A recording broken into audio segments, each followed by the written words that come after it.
is the woman behind the voice of Bart Simpson. Of course, Nancy Cartwright shared some memories from over 30 years of The Simpsons.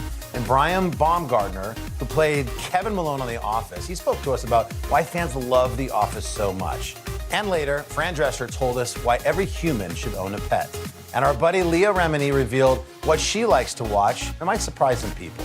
All right, that was a good teaser for you. Let's get to today's first item. It's Nancy Cartwright.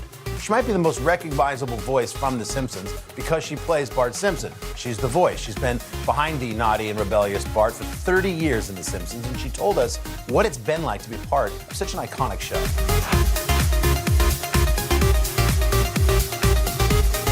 You know, when I was cast as Bart, it was such a dream come true for me because I think everybody has a little bit of Bart Simpson in him or her, you know, in them.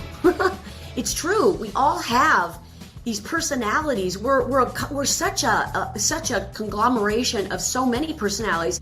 I describe Bart Simpson as being a 10-year-old school-hating underachiever and proud of it. That was the description that I read in the original audition when I went. And I was supposed to go in for Lisa, but I decided I wanted to do Bart, and he just seemed more interesting than an 8-year-old middle child. His description was so much more clear. So I went in, and Matt Groening was there, and I had an idea in mind, and I said, blah, blah, blah, blah, blah, blah, blah, blah, blah. He's like, oh my God, that's him, that's Bart. And I was hired, boom, on the spot. Eat my shorts. Eat my shorts. I'm Bart Simpson. Who the hell are you? I'm Bart Simpson. Who the hell are you? I think Bart Simpson's probably got the most catchphrases of anyone. It's, I'm Bart Simpson. Who the hell are you? Eat my shorts. Get bent. No way, man. Cowabunga.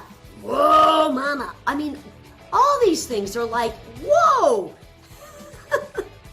Score. It's such a hard question to answer about, like, what's my favorite. It's kind of like asking who's your favorite kid. There's a good handful of episodes that definitely rank up there. Some of my favorites are the musicals. I love the musicals, like Supercalifragilisticexpialidocious, you know, that's a really good one. Because that's that takeoff on Mary Poppins, and Sherry Bobbins is so funny, and the singing of it is just crazy. You know, if you want to be our sitter, please be sweet and never bitter. If you wish to be our sitter, please be sweet and never bitter. Help us with math and book reports. Might I add, eat my shorts? Bart! Oh, when Bart gets an F. That's the title of it. It's the first show of the second season, and kind of humbly speaking, I guess, modestly speaking, that one, it got a lot of attention. And it takes Bart, it turns him into, from the first 13 that we did the first season, that episode really shows you a level of Bart Simpson that you had never seen before. And he goes into, he just gets really, really sad. And he's super sincere about how he tried to study. And he starts to cry because he feels like he's going to flunk the 4th grade. And that stands out in my mind. What's the matter? Well, I would think you'd be used to failing by now. No, you don't understand. I really tried this time. I really tried. Early on in the show, it was made very clear to us that the actors are not the stars of the show, that the characters are the stars of the show. And nobody had any problem with that. I don't think anybody had any idea that the show was going to go on, 33 plus years and turn into the icon that it is. But instead, we're all like armpit to armpit, elbow to elbow in one little tiny booth that was not meant for recording in. So we had like moving carpets up on the walls because one big wall was all glass, and when we spoke it would vibrate, so they had to put a carpet in front of it, and we would all share the same microphone, armpit check, and here I am very pregnant. It was a lot of give and take from all of us actors, but it was, I look at that and like, that is such a humble, modest beginning for what came to be, It's pretty cool. When I meet fans, it's like, it's pretty cool because most of the time I'm not recognized. Most of the time I'm just this anonymous celebrity, and it doesn't matter where I am. Nobody, because I don't look like him. My skin's not yellow, 9 spikes. I'm not a 10-year-old boy. But I can have more causation over revealing who I really am. And so if it's just a spontaneous thing and I'm talking to somebody and I ask them, so what's your name? And they say, oh, my name's Katie. And I'll say, oh, Hi, Katie. I'm Bart Simpson. Who the hell are you? and it is just like the jaw drops to the ground. And it's equally fun for me. It still is to this day. I love surprising people. And it's kind of a cool thing. It sometimes pops people out of their funk. And isn't that kind of what we need right now? We need some kind of enlightenment. We need some humor, some lightness, some aesthetics. One question that people like to ask me is, why is The Simpsons so successful? How has it lasted this long? And I think it actually doesn't even matter what, this is funny to say this, what decade you look at, because we're in our 3rd decade. That's crazy. But no matter what decade you look at, The Simpsons has a consistency in the business model, in the way that it's done. It's got this family that has its own kind of rules or lack of rules, and they're kind of a nice quote unquote normal family. And I do think they represent a lot of people that can say, wow, that's us. Whether it's The Simpsons or all the citizens of Springfield, it's like people can find things that they can relate to. And that has been such a success, and the tip of the hat to the writers and the executives on the show. Thanks to Nancy for sharing all those memories with us. Next up, we're revisiting the Dunder Mifflin Paper Company with The Office star Brian Baumgartner. The day's biggest political stories with trusted insight now and expert analysis now. A daily look at the politics behind the headlines. Meet the Press Now, streaming weekdays at 4 p.m. on NBC News Now.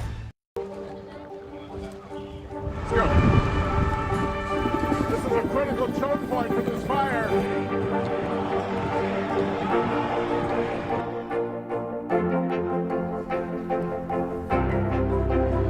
And good evening from New Orleans. Nice to really spend some time with you. Appreciate it.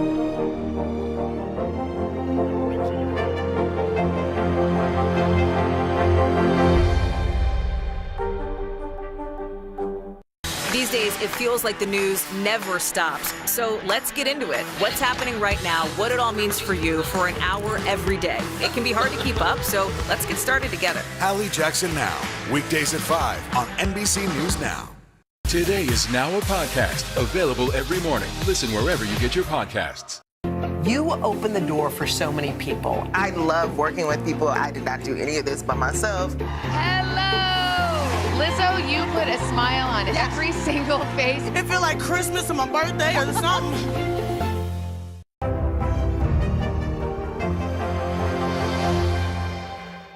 For breaking news in our changing world, download the NBC News app. Welcome back to Popstar Plus. We have Scranton, Pennsylvania on the mind for this next flashback interview. Hard to believe it's been 17 years since the premiere of The Office, the hit TV show about the work lives of paper company employees. Brian Baumgartner played the lovable Kevin Malone and weighed in on why he thinks people still love the show so much.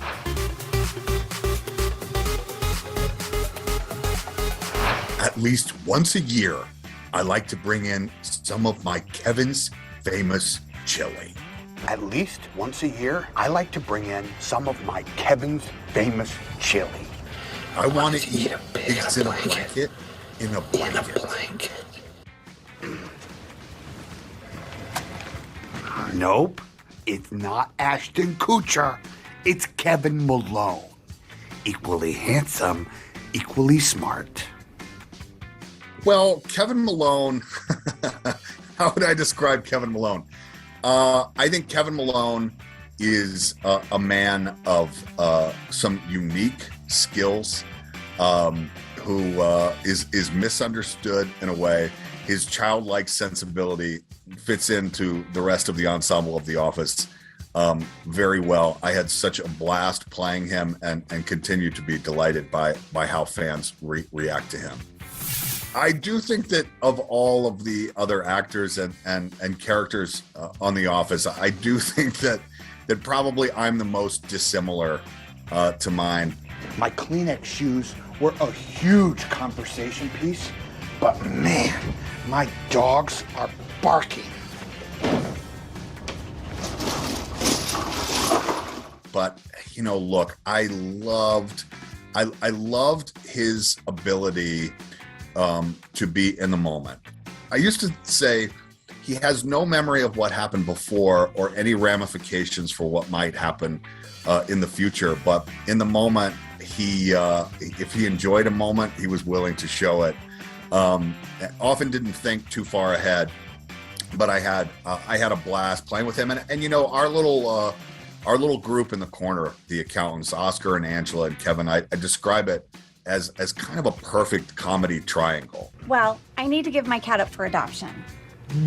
The one who uses the doorbell, or the one with the Mexican hat, or the one with the rain galoshes, or the one that you let go around naked? Which had nothing to do with us, which had to do with the writers and the construction of the characters. But the way that the alliances kept shifting, their specific personalities and how they played off of each other was so much fun to do for almost a decade. I think for me now, my favorite episode would have to be Stress Relief, otherwise known as the Dwight's fake fire drill. Oh, here's a door. Check that one out. How's the handle? It's warm. Okay, go to the back door. Another option. Another option. Jeez, okay, settle down, everyone. And I think, you know, for me now, there's so many great episodes, but I think for me, what was happening outside of the show carries special significance for me as well. So I think it's a hilariously funny, well-written episode. I saw a friend today, it had been a while. We forgot each other's names. A lot of things spring to mind thinking about the finale. I basically shot the show in my 30s. My whole 30s was dedicated to being together, which is high school and college, and then 2 more years, spending a lot of time with those people. So, you know, it was really knowing that whatever happened, the friendships would be there, the relationships would remain, but we wouldn't be spending 60 to 70 hours a week together anymore. And that was going to be a huge change for us. So a huge feeling of loss, but also tremendously proud of the journey that we had and the fact that we chose to end it. We had a story that we wanted to tell, and we made sure that we got that story in and told it, you know, largely with the original people who were cast. I mean, I don't think anyone who was on the show could have ever guessed that the show would end up doing becoming what it has become today. I mean, we almost made a pilot and was never on the air. And then, you know, the fact that an audience picked up on it. I always knew what we were doing was special if people gave it a chance. I just thought, well, people aren't going to give it a chance. So I'm tremendously proud of the show. As I say to people, I'm a fan of the show and love watching it, and I'm so proud to have been a part of it. You know, in examining through this book that I have coming out, Welcome to Dunder Mifflin, you know, one of the things that we are looking at is why the show has not just survived, but has thrived 8 years after we have filmed anything. And I think that it's really about the people. It's really about the construction of the idea and the aesthetic of the show that was so really revolutionary and groundbreaking at the time, but the hiring of the specific actors to play the roles and the writing staff that was brought in, which are now the top comedy writers in television today. You know, it was just a special and unique collection of people led by Greg Daniels, who, you know, created the show, and his genius in finding the perfect people for their job. That's really why I think. What a classic. We love that show in our house. Hope you enjoyed that one. Office fans, it was for you. Coming up, we've got nanny star Fran Drescher sharing the key to easing her anxiety. It happens to be her furry friend. the day's biggest political stories with trusted insight now and expert analysis now. A daily look at the politics behind the headlines. Meet the Press Now, streaming weekdays at 4 p.m. on NBC News Now. We'll meet Ukrainians who are defending their country one block at a time. When you were still in Kiev, could you hear the bombing? My name is Lester. Who's this?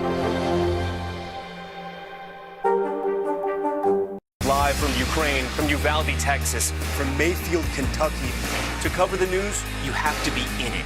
This is how so many towns and cities are protecting themselves. You can actually see they're pushing the gates open. Was there a school officer on campus? That's what we've been told. No. Do you remember any tornado as bad as this one? You look at this and you're thinking, we're not going to have power for weeks, if not months. Exactly. Every night, it's your news playlist. Top Story with Tom Yamas, weeknights at 7 on NBC News Now. These are our missing daughters and sons. We need anyone who saw something to come forward. She was wearing a black jacket, a black top. I'm going to bring my son home alive. Dateline Missing in America. Listen now wherever you get your podcasts. To cover the news, you have to be in it. This is how so many towns and cities are protecting themselves. They're pushing the gates open. Was there a school officer on campus? That's what we've been told. No. Top Story with Tom Yamas, weeknights at 7 on NBC News Now. This is a critical choke point for this fire.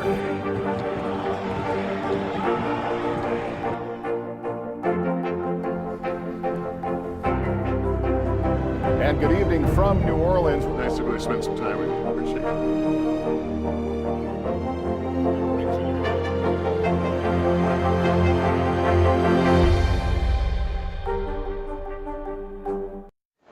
And welcome back to Popstar Plus. Did you know that Fran Drescher is a huge, huge dog lover? She's even had a famous dog of her own. Get this, Chester, that's the dog on The Nanny, was actually Fran's real-life dog. She told us all about that and how her pets have shaped her life in this episode of our series, My Pet Tale.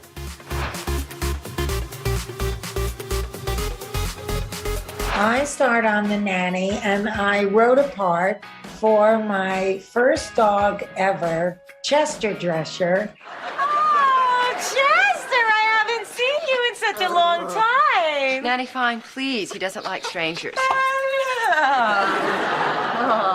Chester was an amazing dog because he was extremely consistent in his behavior. We knew what he would do under certain circumstances, so we wrote towards that. And that was why every time, Cece Babcock grabbed him away from me, we knew that he would growl. Oh, how thoughtful. So we always had her do that. You need some time to get used to you. I mean, you can't expect a dog to just jump into your arms and love you at first sight. Mr. Sheffield. Oh, you got her a puppy? Oh, how sweet. Oh, look how friendly he is. And it was great working with him because he was always on the set anyway. I'm always of the camp must love dogs. I have a dog now, Angel Grace, and I rescued her just days before lockdown, and then she rescued me. And for the first couple of months of our relationship at my house, it was just her and me. I don't think she really knew what was happening, but all of a sudden, it was just the two of us for a couple of months, and so it really did bond us. And we're very, very close now, and she's 3 years old, and I travel with her, and she's my service animal, so I'm just very grateful to have the first big dog I've ever had. And, she gives me added security and helps me through situations that sometimes would otherwise make me anxious. She's kind of different shades of white and bone, and I thought she was so loving when I met her at the rescue place and so sweet that I said, are you an angel? Did Samson send you to me? And Samson was the dog that sadly had died just days earlier from a stroke. I said, are you an angel? Is that your name? And it just seems suitable to her because she is such an angel. She is definitely a big part of the family. She's got all these other mothers who come and take care of her if I have to go out of town and I can't take her with me. Dog is God spelled backwards, and I think that dogs are here to teach us unconditional love, to remind us that there's room in our hearts to love another, even if you've loved and lost. And I think that every human should experience unconditional love. It's just a bond between two species that really is unparalleled. I just, couldn't live without having a canine to love and care for and feel loved by and share my bed with. Just be there as a friend and a companion and company. They're wonderful company. In fact, as a cancer survivor, I always tell other people recently diagnosed, make sure your pet sleeps in the bed with you, because at night is when your imagination and fear starts to run wild because you don't have the distractions of the day. And if you don't have a pet, get one. Well, it's really nice to hear people's pet stories. They mean so much. All right, still to come, Leah Remini breaks down her must-watch list. What do you love about fatherhood? The chaos, the learning. Is climate change one of your top priorities? What's your message to girls who want to make a difference in their own communities? Believe in yourself. Today is now a podcast available every morning. Listen wherever you get your podcasts. These days, it feels like the news never stops. So let's get into it. What's happening right now, what it all means for you for an hour every day. It can be hard to keep up, so let's get started together. Hallie Jackson Now, weekdays at 5 on NBC News Now. These are our missing daughters and sons. We need anyone who saw something to come forward. She was wearing a black jacket, a black top. I'm going to bring my son home alive. Dateline Missing in America. Listen now wherever you get your podcasts. Live from Ukraine, from Uvalde, Texas, from Mayfield, Kentucky. To cover the news, you have to be in it. This is how so many towns and cities are protecting themselves. You can actually see they're pushing the gates open. Was there a school officer on campus? That's what we've been told. No. Do you remember any tornado as bad as this one? You look at this and you're thinking, we're not going to have power for weeks, if not months. Exactly. Every night, it's your news playlist. Top Story with Tom Yamas, weeknights at 7 on NBC News Now. Now Tonight with Joshua Johnson, streaming weeknights at 8 on NBC News Now.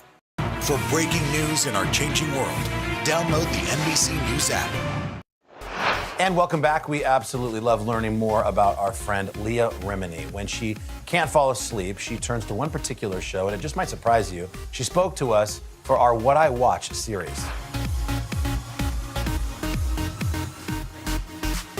When I have to fall asleep, when I can't fall asleep, I put on Forensic Files. Don't know why. Listening to stories, people being murdered, gets me to sleep. That's probably, a psychologist would probably have an answer. It was a delivery he never expected. The older version of Forensic Files, the guy's voice, it's so soothing. And he's like, and then they found her decapitated. Something about the guy's voice. I don't know what it is. What I watch when I need comfort food is a reality show. Pick any one, Housewives of any state, or I watch a Love Island, or I watch Below Deck, basically Bravo. What I love about reality shows in general is that I just feel like it takes me away, like it's a mind vacation. I find myself not multitasking in my brain, like when I'm watching something that's newsworthy, I start to think about all the things I need to do in my life, things I'm not doing right. I think I should be a better daughter, a better mother, a better this, a better aunt, a better sister, But when I watch reality shows, it's almost like my mind is suspended. It is literally frozen. And I mean, the picture I get of myself while I'm watching reality shows is just kind of drool, it isn't, but that's what I picture myself doing because it's so mind-numbing. My daughter Sophia got me onto Love Island, but only UK versions. Like, we find that to be the better versions of Love Island. It's a little riskier. So I really tend to go to those, or like I'll watch a marathon of like Say Yes to the Dress. It's the not having to think about changing the channel or, so it's usually if I see there's 5, 6, 7, 8 seasons of something, I'm in, because then somehow I like fall asleep and then I'm like, wait, well, how'd I get on season 4? And it's just anything that has multiple seasons. What I watch that might surprise people, I don't know that what I watch might surprise people. I do watch a lot of documentaries. I don't know that that's surprising to people, but when people talk about documentaries, they're like, you probably haven't seen this. I'm like, seen it. Like, I'll watch a documentary on flies. Like, I just love documentaries. It doesn't really matter what it is. I just love real stories. Sitting here in traffic on the Queensboro Bridge tonight. I didn't need to prepare for the King of Queens because I am Carrie. There's no need for me to prep. Oh, she's a girl from Brooklyn married to a neighborhood guy who has a crazy father in her basement. Like, there was nothing I needed to prep for. I knew the character. I know the character very well. But you know what's funny about the King of Queens is that I remember our producers, when I first got the role, we did a pilot and our executive producer was like, why are you wearing makeup? And I was like, first of all, have you been to a borough in New York? Like, you know what I mean? Like Queens, Brooklyn. The idea of what a borough was like, they don't get their nails done, they don't wear makeup. And I was like, first of all, everything from a borough, like I'm from Bensonhurst. Don't tell me, like, I didn't have a lot of money growing up, but my stuff was coordinated. Like my outfits were matching the shirt, back in my day, it was matching your shirt with your socks and like everything was color coordinated. So like the idea of what somebody from New York is like was so off. And I was like, no, this girl gets her nails done, this girl gets her hair done, this girl, like, because this girl is me. So we're not doing sweatpants and I go, and by the way, if we wear sweatpants, it's color coordinated. What I watched when I did a good cry, oh my God. Terms of Endearment, The Notebook, Steel Magnolias. It's about friendships, it's about family, it's about losing people that you love. I mean, it's just, and The Notebook just kills me. Every time. There's not a time. And then Moulin Rouge. I know that sounds crazy, but I cry every time. Every time she dies. Every time. I've seen it 56 times, probably just in the last year. It's a Wonderful Life. Every holiday, crying. Every time. Every time. What I watch with my family is anything my daughter wants to watch. It's not done by votes or even what her parents would want to watch, because as they get older, they have their own rooms, they have their own computers, they can watch whatever they want to watch. So if my daughter says, I want to watch such and such with you guys, I'm like, okay, doesn't matter. Doesn't matter. Whatever she wants to watch, I'm like, I will watch. Thanks to Leah for hanging out with us. We appreciate it. Well, there you have it. That was today's Popstar Plus. Thanks for being here and join us again tomorrow. We'll see you then. Bye.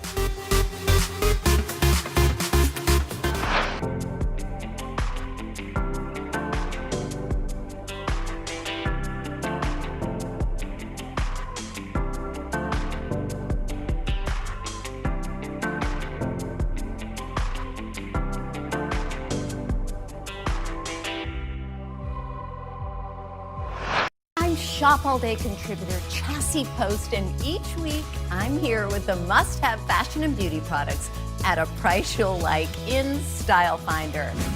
I'm fashion and beauty expert Mekong Bistro, and I'm bringing you industry insiders and those in the know to share all the buzzworthy products sweeping social media and influencer trends. I'm Shop Today editorial director Adriana Brock, and I know shopping trends. I seek out new and notable products so you don't have to in editors' picks. This is Shop All Day, Return to Routine.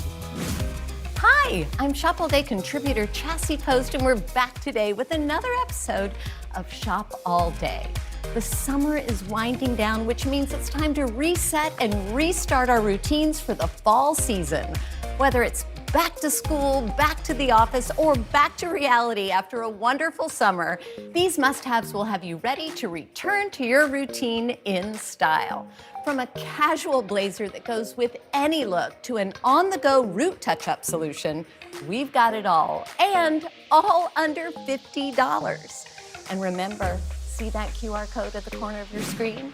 You can use the camera on your smartphone to scan it for instant access to the products on the show today. First up, if you've been on the hunt for a transitional foundation piece that's A, easy to wear, and B, goes with everything in your closet, then we've got you covered. Meet the Perfect tank from Loft, and it lives up to its name. The tank silhouette is big news. We've seen it all over the runways as the on-trend layering piece of the season. It's also got a slim, streamlined fit with a high crew neck and racer back cutout sleeve, which I find to be a super flattering cut for the shoulders and arms. I love that this tank is versatile enough for work or play. Dress it up with trousers or midi skirts, or dress it down with jeans, shorts, or leggings. Choose from 4 colors, and reviewers say you might want to size up. Next, let's talk about the it pant of the season, the wide leg trouser. And I'm a big fan of this silhouette because it is so easy to wear and really flattering on most body types. In fact, I like to think of this pant as a stylish alternative to sweats, but so much more pulled together. You can rock these pants with sneakers or slides and the modern tank we just talked about, or heels and a button down. One quick note though, make sure you check the sizing instructions on fit and length. Now, get ready to up your fashion game with what I think is one of the best looking, affordable staples you can add to your closet. This oversized blazer from Amazon is the blazer to shake up your wardrobe this fall. Pair it with tees and jeans, trousers, midi or mini skirts, and more. And I'm crazy for the details, like the notched lapels, the padded shoulders, and the 2-button closure, which allows for wearing it open or closed. Plus, it comes in 9 colors. My favorites are the black and the khaki, which really looks like the classic camel color. Now, one thing's for sure, whether it's school or drop-off or back to the office, this blazer will get you there in high style. And on to a tried and true classic, the iconic Ballet Flat. Now, this famous flat has been a style staple for decades, and it is not going anywhere. From work to weekends, these flats always raise the fashion quotient. I'm happy to say we found a fabulous and really affordable option from Amazon that has everything we look for in a great ballet flat. It's got that barely there heel and a pointed cap toe. Plus, they've got a great durable rubber sole with a great padded footbed. Plus, they come in such chic colors and patterns. For year-round wear, there's the black and tan, which is the ultimate classic and my personal favorite. Or you can go black on black. And for the warmer months, check out this great mesh detail with the cap toe. Very, very stylish. And if you're a cardigan fan, we've got another wardrobe essential that also elevates your everyday look. Keep it by the door because you're gonna wanna wear this great looking, longer length cardigan every chance you get. I mean, shoppers rave about this lightweight knit and how flattering and easy it is to wear, and the length it hits just above the knee, which I think is a really flattering length. It gives excellent coverage, especially if you're wearing leggings. And it's got 2 patch pockets. Yay! Plus, the versatile weight makes it a 3-season sweater, and it comes in lots of rich colors. Now, up your denim game this fall with the hottest new offering from H&M, the Mom Jean 2.0. Yes, they've taken the 90s mom jean silhouette that we all know and love with the high waist, straight cut tapered leg and slightly baggy fit, and pumped up the volume. Yes, they even added more roominess for a looser fit. Plus, they come in 2 washes and they're so affordable. These are definitely the cool mom jeans. And who wants to be a regular mom when you can be a cool mom? No time for a salon visit? No problem. We've got the perfect product to help you cover up your roots. It's L'Oreal Paris's Magic Root Cover-Up Spray. Now, this is beloved by our Shop Today editorial team because not only is it incredibly easy to use, you just spray and say goodbye to the gray, but it works. Our team also loves its lightweight and quick dry formula, which means it won't come off on your pillow or on your hands or your face. And the brand says one application lasts until your next shampoo. Talk about a beauty secret weapon for women on the go. And it comes in 10 shades for under $10. No wonder this little lifesaver has over 50,000 ratings. And last, but definitely not least, if you're looking to repair your hair this fall, we've got an easy fix to add to your routine. Olaplex's #3 Hair Repair Perfector. With over 500,000 likes on Sephora, I think it's safe to say that shoppers are obsessed. It's an at-home treatment that the brand says is designed to use weekly and, according to Olaplex, can help reduce breakage and split ends. According to the brand, you can use on all hair types from straight, wavy, curly, and coily. And the brand also says that it helps to combat frizz and flyaways. I actually used Olaplex yesterday, and oh my gosh, my hair feels so great. I'm obsessed too. Let's run through all the products one more time. We've got the Loft Perfect Tank, the high-waist palazzo trouser pant, the casual oversized blazer, the pointed toe cat ballet flat, the cardigan, the H&M mom loose fit jeans, the L'Oreal Magic Root Cover-Up Spray, and the Olaplex #3 Repair Perfector. And just so you know, Today works with affiliate partners and earns commission on purchases made through our links at today.com. That's it for Style Finder. Up next, Mekong Bistro is talking to founder and CEO of Makeup by Mario Dedivanovic, to give us the products that will give you a simple, flawless look all day long. Stay with us. These are our missing daughters and sons. We need anyone who saw something to come forward. She was wearing a black jacket, a black top. I'm going to bring my son home alive. Dateline Missing in America. Listen now wherever you get your your podcasts. Let's go. This is a critical choke point for this fire.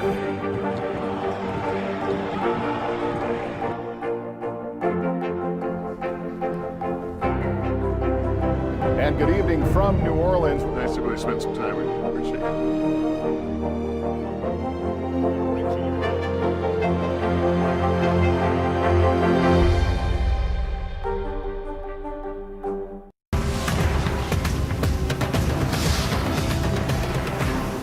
Now Tonight with Joshua Johnson, streaming weeknights at 8 on NBC News Now.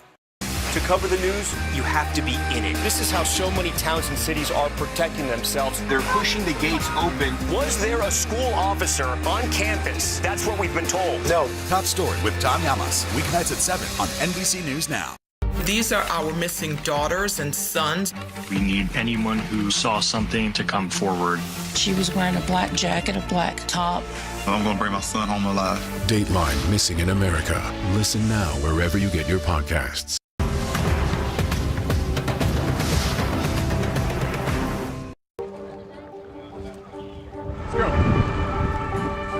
This is a critical choke point for this fire.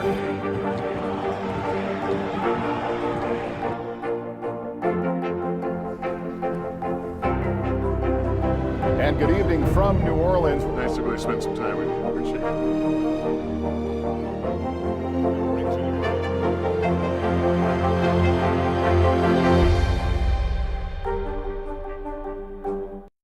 You open the door for so many people. I love working with people. I did not do any of this by myself. Hello! Lizzo, you put a smile on every single face. It feels like Christmas or my birthday or something. Today is now a podcast, available every morning. Listen wherever you get your podcasts. Hallie Jackson Now. Weekdays at 5 on NBC News Now.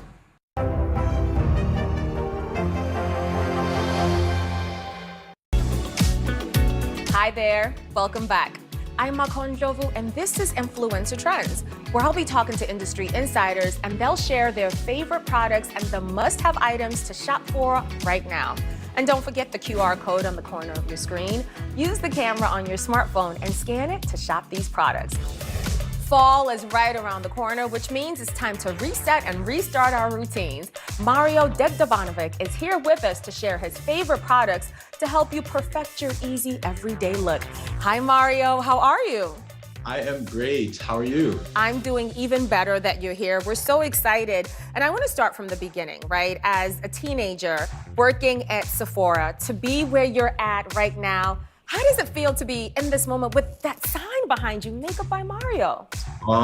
You know what? I pinch myself every day, honestly. On my way to work, when I'm walking to the office, I pass by a very big Sephora on my way and I see my brand right there in the front. And literally I get chills every day and I'm so grateful. I'm so thankful for the journey and how it all turned out. Right, but I think a lot of people don't know about the hard work that goes into it, the pressure, the responsibilities, the lab, the creative, all of that. How do you manage that? How do you juggle all of that? You know, I'm still learning how to juggle them all, but I manage somehow and I'm just grateful for it all at the end of the day. And you're doing it and doing it so well. We love watching the journey. Now that I have you here, listen, I have to ask you questions for everyone who's watching. So what tips do you have for ladies in their 20s to 30s and then 40 and up? So I think a lot of women actually feel that the older you get, the more that you need. But I feel strongly that, 40 and up and the more mature that you get, you should sort of have a lighter approach and a lighter hand. So use less eyeshadows, less of the eyeliners and lashes and things like that. So that's how I feel about it. I mean, I think from the 20s to 30s, you can definitely apply more. But I think as you get more mature, as you get a little older, you should sort of have a lighter hand in your approach to makeup. Duly noted. Okay, so now that there's this whole trend, right, about the clean girl aesthetic, and as someone who really brought contouring to the forefront, I gotta get your take on it. What do you think is on trend right now? Are we still contouring and beating the face, or are we doing more of the clean girl aesthetic? Definitely a mixture of both, but I'm really loving the new trend, the new aesthetic of this sort of lighter approach, more clean makeup, products that are sort of lighter and more transparent, which is the type of products that I'm really working on and developing for the brand as well, because I think it was time. We had many years of that trend of like the heavier contouring and stuff like that, but it's not necessary. You can still get those looks and that effect with a much lighter approach. Okay, because I've been a contouring girl, so I'm excited for you to lead me on this journey. Let's get into some of the selections and the products that you brought here. You have the Makeup by Mario Transforming Skin Enhancer, and then we have the Skin Perfector. Walk me through how we use them. Yes, these are very exciting. These are our newest launch. This is the Soft Scalp Enhancer here. And basically what this is like a 3-in-1. It's a warming skin tint. It has nourishing ingredients. And I actually came with clean skin because I wanted to just apply it for you quickly. Nice. Initially, I developed this product. This was like a dream product of mine. And initially, I developed it for myself, selfishly, because I wanted a product that I could sort of get that look of like just from the beach, but in a really, really fast, way in the morning. So you can see here that I'm just applying it literally with a foundation brush. I have one brush, and I'm just lightly putting it all over the skin. It takes 30 seconds, and then you can see literally how quick that effect is and how beautiful and healthy the skin looks. And the product that goes with it is the Soft Scalp Transforming Skin Perfector. Right. And what this is sort of, this product, I sort of set this first product with. You can also use this product alone. But what I did is I combined three things. So my technique is to set with loose, with transparent powder. Then I like to put a little bit of glow, and then I like to put a matte bronzer. But what I did with this product is I combined it all into one to really cut that time, you know, in half. And so you just take it with a brush like this. Okay. And you just literally set your skin. This also takes seconds. I love that you can see the variation of the product, the 3-in-1, in the actual product. Yes, it's like literally 3 steps in one. So I cut the time in half, and it's an ombre effect, and it's also very light, very transparent. And you can see now on my skin how it sort of like meshed and blended everything together and still gives your skin a skin-like lived-in look. That's so perfect. You are glowing, okay? So are you. Thank you so much. So let's move on to the next product that we have here. We have this lip serum, which I absolutely love. Talk to me about it. You apply it as is? Yeah, so this is the Moisture Glow Plumping Lip Serum. This product went super viral on social media. It has a cool little compact here, and basically what this is a plumping lip serum. So the trend right now is, you know, very glossy lips are in right now, and this has plumping effects. It has very, very small amount of shimmer particles in it, so it's going to sort of enhance the lips. It's going to give you a beautiful glow to your lips, and it's going to give that effect of like a plumped lip. And so again, just a super easy product to use. It's nice and creamy. It feels like luxury on my skin. Absolutely stunning. Speaking of stunning, like, listen, brows are like the windows to the eyes. I love this brow gel. Tell me about it. Yeah, so this is the Master Hold Brow Gel. I'm gonna put some on myself. What this does is it just beautifully sets your brows, and it doesn't budge all day until you go home and wash it off. And with this, it's just one swipe through the brows. You can sort of move the brow hairs to your desired effect, and then it sets completely and you don't feel it all day. So again, it's another one of those products. It's like a quick one and done. So from the brows to the mascara, mascara is absolutely wonderful. L'Oreal is like tried and true, and you use this all the time? For 22 years, I've been using this, and I try other mascaras all the time, and I always go back to this one. I love a clean look on the eyelashes. I like when there's no clumps, when there's no flakes, and I like when the lashes look very separated. And for me, this one there's just no other like it. I've been going back to it, and it's in the shade Carbon Black. So there's different shades. Carbon Black is the best because it's the blackest black. How often should you be switching out your mascara? Should you like get it every year, every 6 months? How does that work? I would say like 2-3 months is what is recommended. I know that some people go a little bit longer, but you shouldn't stay for more than a few months. Mario, I am guilty. Okay, so I need to switch it out. Speaking of switching it out and getting that clean face, I really love this skin that you brought with us by Kim Kardashian. Let's talk about the cleanser. How does it work? Is it hydrating? Talk to me about it. Yes, I love this cleanser for night. First of all, the packaging is stunning. Yeah. But this cleanser is amazing in that I love at nighttime, right, to wash my face. And I typically like foaming cleansers, but they can be a little bit harsh on the skin. This gives you that feeling of a foaming cleanser, but it's extremely light. And so it doesn't strip your skin. Your skin still feels soft. There's amazing, amazing ingredients in here. So I don't have to use a makeup wipe. I can just kind of use the product as is. Yeah, I mean, you could use a wipe first, but you know, a wipe is not going to get everything off. It's always good to wash your face with a cleanser at night and then moisturize. Okay, so let's move on to hair. This volume spray. This product kind of saved my life because I was for years stuck on using such heavy hair product because my hair is very, very flat. And so when I introduced this into my routine, I just kind of spray this over damp hair right after the shower. And so I don't need to use like heavy hairsprays. I don't need to use heavy gels because this gives me that lift and that volume without having to put product in it. And it smells really beautiful as well. It really does. It smells very fresh. So when someone comes in for a hug, they're like, oh my God, that person smells amazing. Speaking of smelling fresh, let's talk about scents. You're around celebrities all the time, so you gotta smell good. This musk oil smells phenomenal. So this is one of my OGs. I've been using this product. It's universal. It's called Original Musk Blend No. 1 by Kiehl's. It is, I mean, on me, it smells a little bit different on everyone. It's just such a classic smell. It's not too feminine, not too masculine. There's a softness to it, but you know, it's that type of fragrance that everyone mentions or says, oh my God, you smell so good, you know, when they come near you. And it smells slightly different on women than it does on men. But the best way to describe it is it's sexy. It's just a sexy scent. Yeah, and I love the oil as well. I love the one that you're holding up, but there's versatility. And this is unisex, right? It's like anybody can use Unisex. it. And I have the oils as well, and I use the oil sometimes instead of the spray, just kind of like right around this area here. But yeah, it just kind of makes me happy. It's sort of become my signature over the years. You've got us covered from makeup to hair to brows. Mario, this has been so amazing. Thank you for spending time with us. Oh, it was my pleasure. I can't wait to do it again. Thank you, guys. Now let's run through all the products one more time. We've got the Transforming Skin Enhancer. We have the Transforming Skin Perfector, the Moisture Glow Lip Serum, the Master Hold Brow Gel, the L'Oreal Mascara, the Skin by Kim Cleanser, the Volume Spray from Away, and the original musk oils from Kiehl's. Up next, Adriana Brock is here to chat with us about her favorite items to help you get back in action for the fall. Stay with us.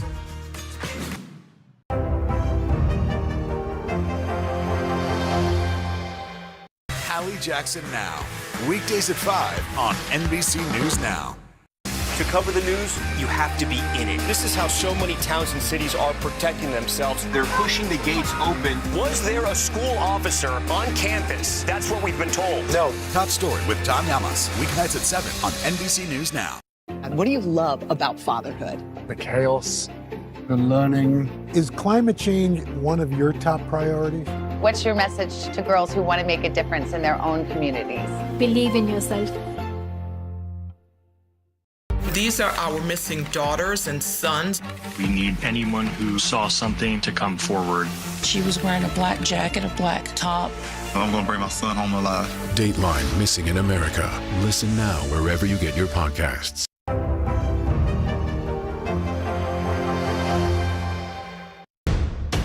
The day's biggest political stories with trusted insight now and expert analysis now.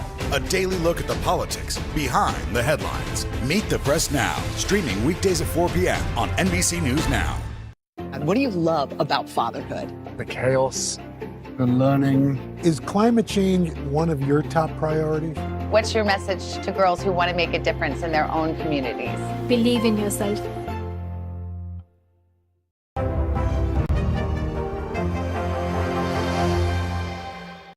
To cover the news, you have to be in it. This is how so many towns and cities are protecting themselves. They're pushing the gates open. Was there a school officer on campus? That's what we've been told. No. Top Story with Tom Yamas. Weeknights at 7 on NBC News Now.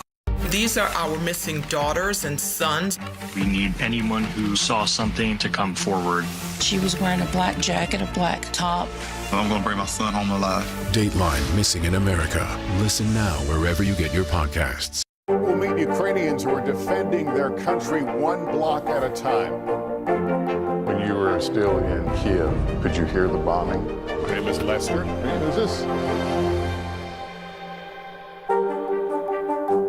Now Tonight with Joshua Johnson. Streaming weeknights at 8 on NBC News Now.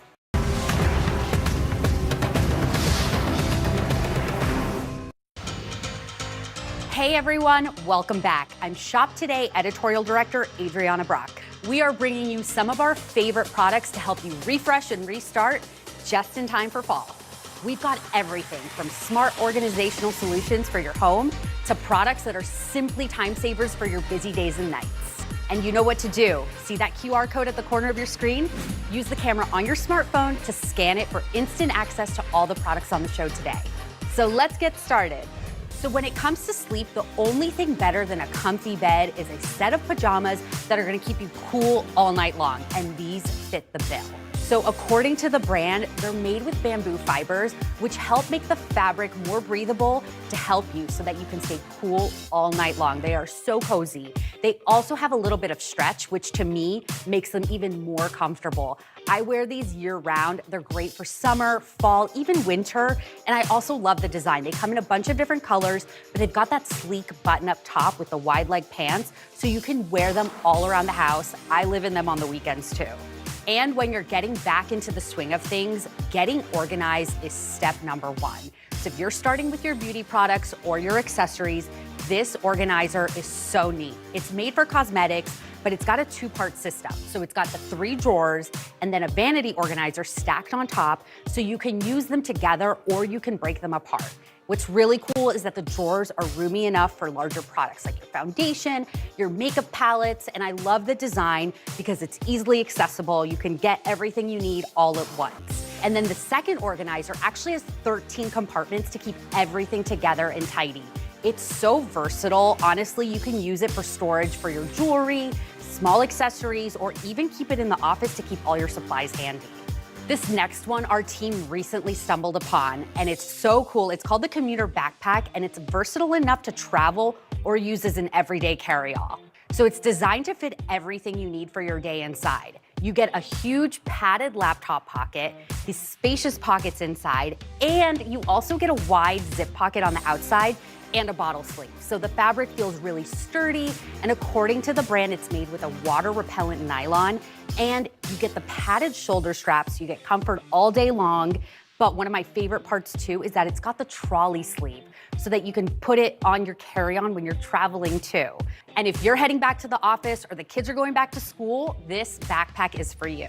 But get this, it also comes with a 5-year limited warranty from the brand, so you know this investment has you covered.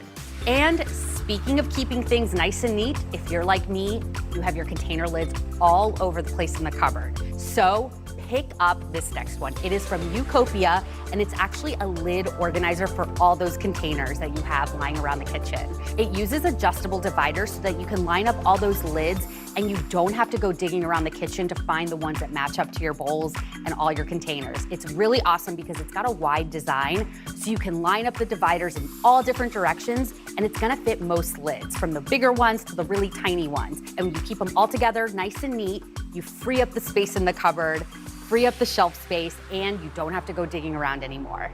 Okay, this next one is so adorable. Is this not the cutest iron you've ever seen? It looks like a toy, but it really isn't. It actually works. I've tried it myself, and I love it. It's also really great because you get a 7.5-foot cord, and it heats up in about 30 seconds, which is great when you're really busy in the morning. It also has 3 temperature settings, and it holds enough water to iron 2 full pieces of clothing, but I really do love it for those touch-ups in the morning when you're just trying to get out the door. All right, and let's talk about revamping your beauty routine. And what better place to start than with your smile? I love Colgate products. It's like all we use in our house. And this Optic White Pen is so neat. It is the easiest thing to whiten your teeth in 7 days, according to the brand. No messy strips, no expensive blue lights. Just make sure you use it at night. So what you do is you uncap it, you click the pen, and you're gonna get the whitening serum. It's gonna come out.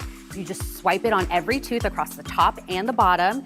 You let it dry. It's gonna dry clear, and you just leave it on overnight. So it literally works while you're sleeping. In the morning, you brush your teeth as you normally would. It's so easy. You're supposed to use it 7 days in a row, according to the brand. I love using it. You're not gonna see instant results overnight, but honestly, after a few days, and especially after that week of using it, you're gonna see a huge improvement. And the brand says it's enamel safe, and it's safe enough for sensitive teeth and gums. This other one is one of my favorite brands. It's called It Cosmetics, and it is such a great makeup brand for complexion enhancing products. I use the CC cream all the time, but this Bye Bye Redness color correcting cream is also pretty awesome and really unique, and it actually works. I use it all the time. My skin's kind of on the sensitive side and prone to redness, so if you have similar skin dilemmas, you're gonna wanna check this out. So the brand says it's moisturizing, it's a foundation, so you're gonna get long wear, full coverage makeup all day long.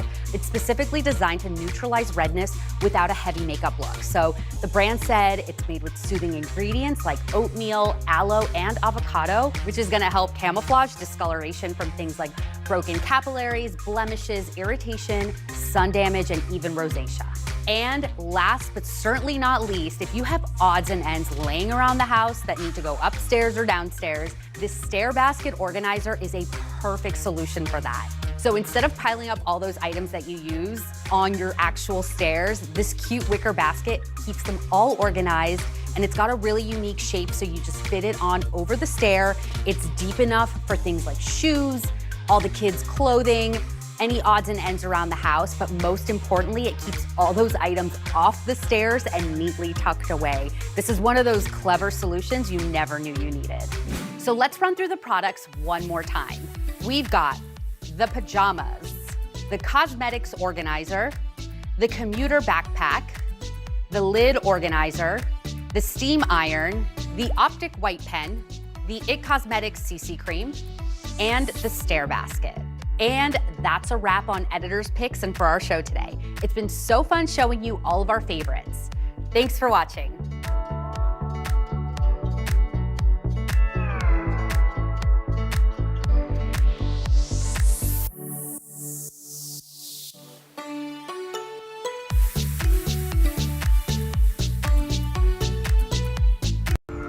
When you think Texas, you think beef, brisket, and barbecue.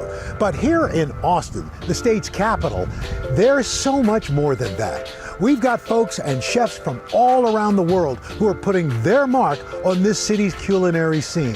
And in fact, the spices and traditions that pay homage to their families are making Austin a hot food scene. It's really kind of this melting pot of different people, their culture, and their food. The creativity and the flavor that they put into the food is really artistry, right?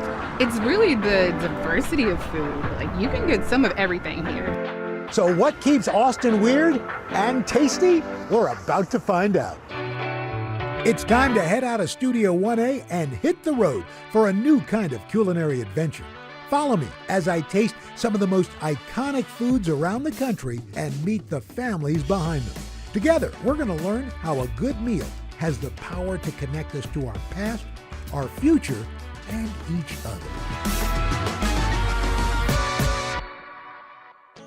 Austin is home to over 1,200 food trucks in food parks just like this one. But we're here for one specific truck. We're here for Tony's Jamaican, serving up fine Caribbean fare to Austin for more than 10 years. Meet food truck owner Tony Scott and his wife Kim. From humble beginnings in Kingston, Jamaica, Tony has made Austin his home since 2003, and he has always had a passion for flavorful food. When did you start cooking? How young were you? 10. Tony's mother Hyacinth taught her sons how to be self-sufficient, especially in the kitchen. So you learned from Mom early on? Yes. What was it about cooking that you liked? I don't know, I like food at those days. Those skills learned during childhood would help Tony define his career. For nearly a decade, he worked a small beachside business, serving jerk chicken and drinks to tourists in Jamaica. But after 9/11, tourism to the island stalled. So Tony moved to the U.S. in search of better opportunities, eventually landing in Austin. With construction booming in the state capital, Tony quickly found a job as a painter, but it was his homemade lunches that reignited an idea.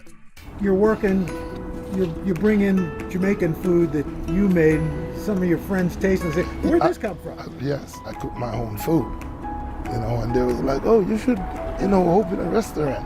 And it's been 10 years. 10 years now. The 60-year-old chef opened Tony's Jamaican food truck in March of 2012. And his wife, Kim, has been one of his biggest supporters since the very beginning. What was the first meal he cooked for you? Curry chicken and rice. And he invited me over, and once I had it, I didn't want to ask for more. You know how ladies are, we try to eat a little bit, maybe the salad kind of thing, don't want them to know that we that greedy. But it was so good, I asked for seconds. So when Tony says, I want to do a food truck, your reaction? I said, a what? I said, a food what? And I knew nothing about food trucks or however, so it was just all his idea. I just followed along. He said he wanted to do something, he had a vision. I said, okay, let's try it. Despite high praise from friends and family for his grub, Tony's business wasn't exactly booming from the start. When you first opened up, was it successful right away? No. I came out here 10 o'clock in the morning and I was all here till 3 o'clock the next morning. I make $37. Wow. And, I was still happy when I go home and she was like, how much money you make? And I was like, $37. And she break out laughing. And I was like, don't worry about it. And next day I come and I make $50-something and the next day I make $80-something and I say, okay, I'm seeing increase. Tony taking advantage of the South by Southwest crowds that flocked to Austin in early March. Shortly after the festival, his fledgling business got a big boost with a small write-up. Kim, what to you, what was the game changer? What put this place over the top? Wow. His presence and his dedication. Jerk chicken and oxtail. Now, loyal customers are visiting this hotspot daily, decked out with the colors and vibes of Jamaica. From curried chicken and goat to jerk everything, food fans walk away feeling the island love. In 2018, Tony laid down more permanent roots in Texas. You opened up a brick and mortar restaurant. Were you nervous about that? A little bit. It was a lot of... Let me hear. Kim, were you nervous Oh, about yeah, that? I'm so glad you asked me that question. Yes, I was. It was something totally different, and from a food truck going into a brick and mortar. I didn't come from the restaurant industry. I came from the finance side. Coming in, I was telling Tony, I said, I got this, I can run this, no problem. But oh, no. I was ringing the red light bell, like, hey, I need some help. It was challenging, but also it was fun. Kim now helping run the business for both locations. Family always mean a lot to restaurant. Sometimes she would say, you never know, one day it might be just me and you. You got to show me how to cut this meat. These are our missing daughters and sons. We need anyone who saw something to come forward. She was wearing a black jacket, a black top. I'm going to bring my son home alive. Dateline Missing in America. Listen now wherever you get your podcasts. We'll meet Ukrainians who are defending their country one block at a time. When you were still in Kiev, could you hear the bombing? My name is Lester. Hey, who's this? Now Tonight with Joshua Johnson, streaming weeknights at 8 on NBC News Now.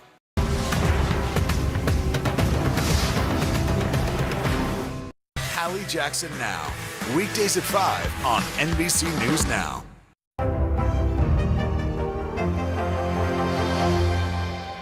Today is now a podcast available every morning. Listen wherever you get your podcasts. For breaking news in our changing world, download the NBC News app. Live from Ukraine, from Uvalde, Texas, from Mayfield, Kentucky. To cover the news, you have to be in it. This is how so many towns and cities are protecting themselves. You can actually see they're pushing the gates open. Was there a school officer on campus? That's what we've been told. No. Do you remember any tornado as bad as this one? You look at this and you're thinking, we're not going to have power for weeks, if not months. Exactly. Every night, it's your news playlist. Top Story with Tom Llamas, weeknights at 7 on NBC News Now.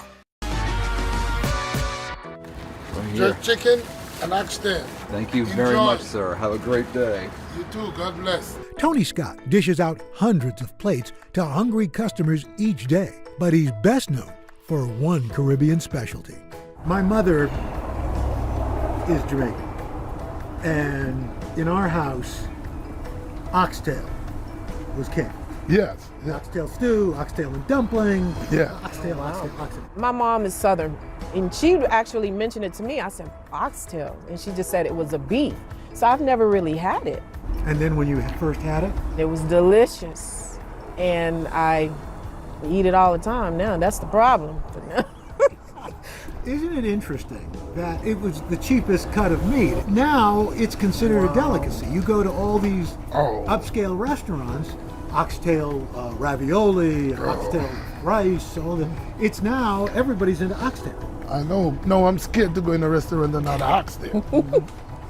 Because the price is so high. Bring on the oxtail stew! Tony frequently sells out of the succulent oxtail, and it was finally time to see and taste why. Welcome to the truck, Mr. Hahn. Oh, yeah. Oh, it smells good. Smells like Jamaica. Oh, hey. This is the oxtail, the famous oxtail that everybody go crazy over. Mm-hmm. And these are like the Jamaican product seasoning that we use. This have a good flavor to it. Oh, wow. Tony's oxtails are seasoned with a spice mix that includes garlic powder, dried onion, paprika, black pepper, sugar, salt, and a few chef secrets. This is my product that I make. It's have like onion, bell pepper, Scotch bonnet pepper. Also have a little bit of garlic in there. So this is like your own concoction? Yes. And then this is another Jamaican product they call. You ever have Blue Mountain coffee? Yeah. They say it's the best coffee in the world. Well, this is the Blue Mountain product of burnt sugar. Oh, wow. And this is what we pour on it last. Give it that good color. Then we just mix this up. Make sure you rub it in properly. You want everything to rub into it. Normally, if you take a smell of it, even right now, oh yeah, you see, you can smell that flavor in it, and it doesn't even cook. It smells good. Right. He then lets the oxtails marinate overnight. Then they're added to a pot with water and slow cooked for several hours. This, what it comes out to be. Oh, now we're talking. For you to taste. So I came to Austin. The result, truly out of this world. You see how it fall off the bone. Oh, yeah. You know, we make sure it cook real tender because dental is very expensive. And you know, you go to some place, you have eating that meat and you have to be here to get it off the bone. You don't do that when you come here. Good thing Tony feels like talking. I'm too busy eating. And it doesn't stop with the oxtails. How is it, Mr. Hall? That's fantastic. This is curry goat right here. Taste that. This is the jerk pork. Oh, jerk? I've never had jerk pork before. Oh. And that's also my homemade jerk sauce that I make. Whoa. Okay, this is the famous curry chicken. And this is the carrot. Oh, so at least I can say I have my vegetables today. Yes. Look at how tender that chicken is. Tony also serves traditional peas and rice, which brought on a wave of nostalgia. This is black bean. When you open that pot, I thought, wait a minute. Yeah. This is my mother's peas and rice. This is great. And just when I thought I'd had enough, wait a minute, I noticed... These are beef patty. I gotta try a... Oh, that's a great crust. As a reminder of how far Tony's love for cooking has taken him. If you look up here, you see these little pats. This pat right here is when I just started out. This is what I usually cook rice into. Wow. The reason why I keep this pot to show people is where Tony's Jamaican food is coming from. So what would you tell people who are thinking they've got a dream, they want to start something like you did? What would you tell them? First, you have to motivate yourself to do it. And never give up on your dream. My mama always tell me, don't make nobody tell you you can do nothing. Tony, thank you so much. It's a pleasure, Harlan. It is nice meeting you. It feels like I'm back in Jamaica. I'm glad you have that feeling. Everything going to be all right.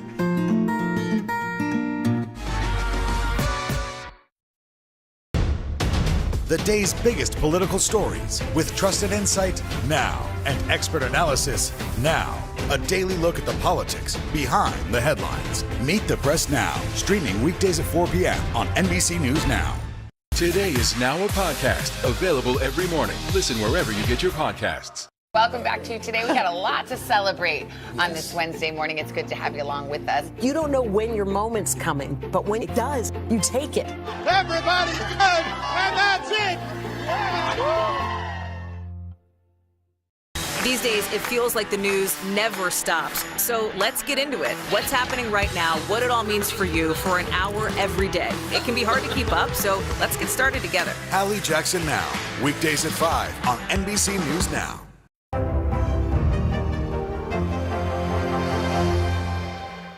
Now Tonight with Joshua Johnson, streaming weeknights at 8 on NBC News Now. Let's go. This is a critical choke point for this fire.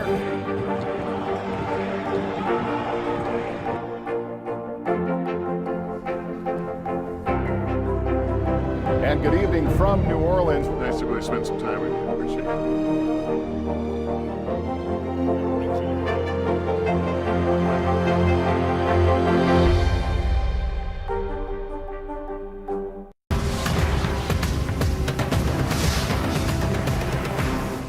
Now Tonight with Joshua Johnson, streaming weeknights at 8 on NBC News Now. Hallie Jackson Now, weekdays at 5 on NBC News Now. We'll meet Ukrainians who are defending their country one block at a time. When you were still in Kiev, could you hear the bombing? My name is Lester. Hey, who's this?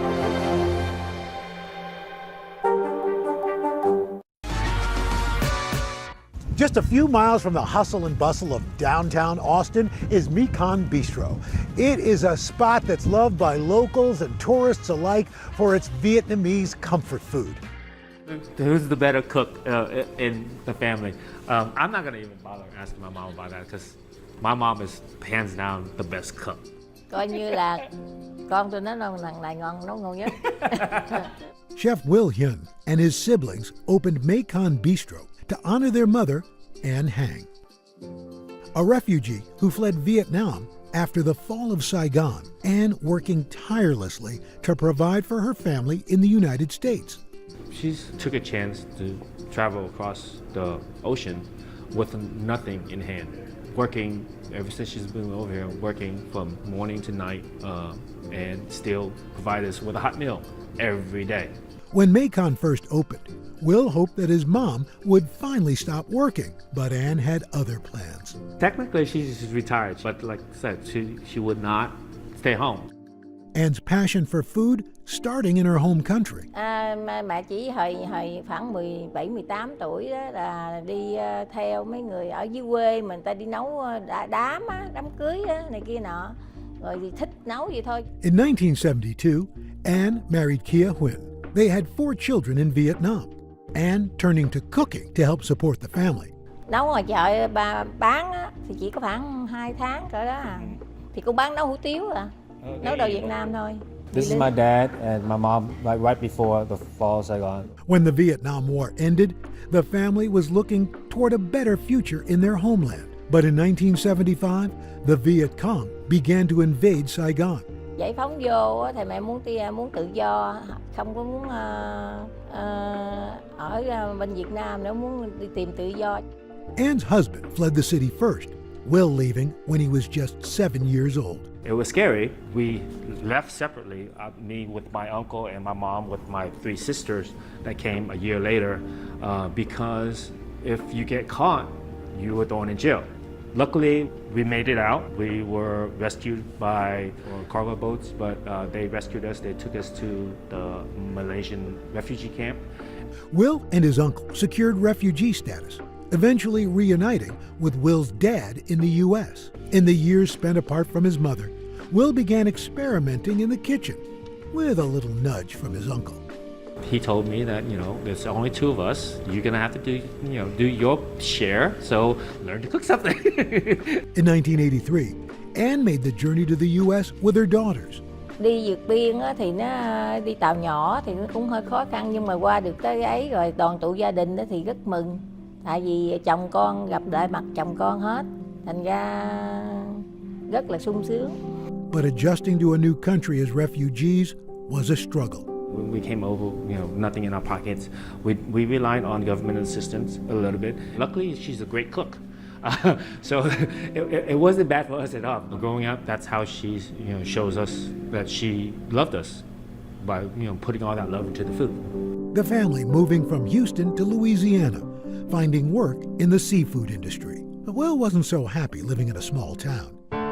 When his uncle invited him to attend high school in Austin, Will said yes right away. I fell in love with Austin. The beautiful lakes, the miles of trails, the music scene. What's there not to love? Austin's vibrant culinary scene struck a chord. After high school, Will found work in several restaurants, dreaming of being able to showcase his mom's cooking. In 2015, the entire family moving to Austin.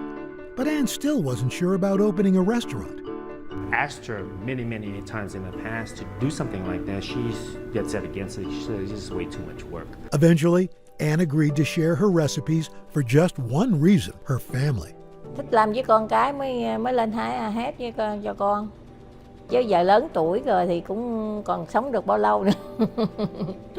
Thì là giờ cho con được là ngày nào thì hay ngày nấy, thì hát cho con mình ngày nào thì hay ngày nấy thôi. She's emotional because she basically she's doing everything for her kids. The first dish Will added to the menu, his mom's pho. So pho, at a restaurant is basically how we do pho at home.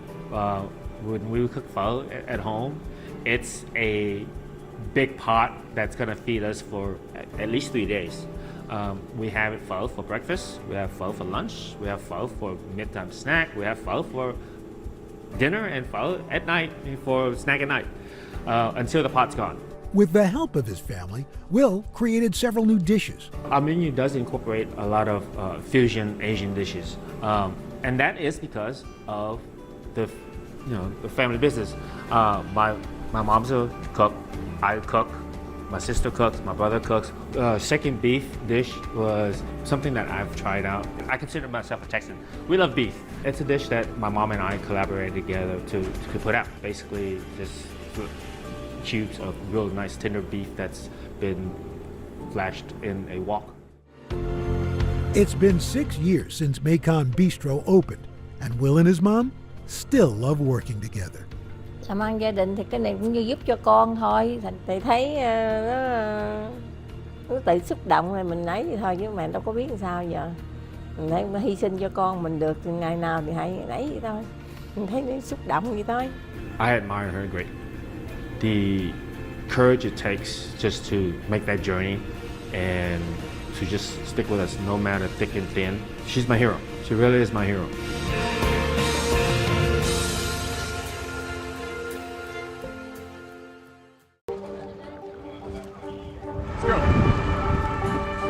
This is a critical choke point for this fire.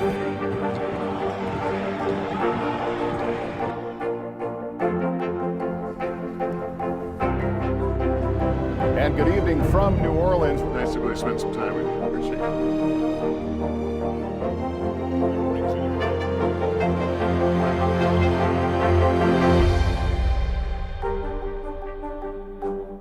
Top Story with Tom Llamas, weeknights at 7 on NBC News Now. What do you love about fatherhood? The chaos, the learning. Is climate change one of your top priorities? What's your message to girls who want to make a difference in their own communities? Believe in yourself. Now Tonight with Joshua Johnson, streaming weeknights at 8 on NBC News Now. These are our missing daughters and sons. We need anyone who saw something to come forward. She was wearing a black jacket, a black top. I'm gonna bring my son home alive. Dateline Missing in America. Listen now wherever you get your podcasts. We'll meet Ukrainians who are defending their country one block at a time. When you were still in Kiev, could you hear the bombing? My name is Lester. And who's this? For breaking news in our changing world, download the NBC News app. Using food to bring younger generations closer to their heritage happens in families all across America. And it's happening here at Habesha with a husband and wife team who's using their restaurant to bring their daughters closer to their Ethiopian roots. We want, more than anything else, people to be familiar with not just Ethiopian food, but Ethiopian culture. My name is Delia Ephron too. This is my wife, Salama Bebe. We ran an Ethiopian restaurant called Habesha in Austin. When it opened in 2013, Habesha was the second Ethiopian restaurant in Austin.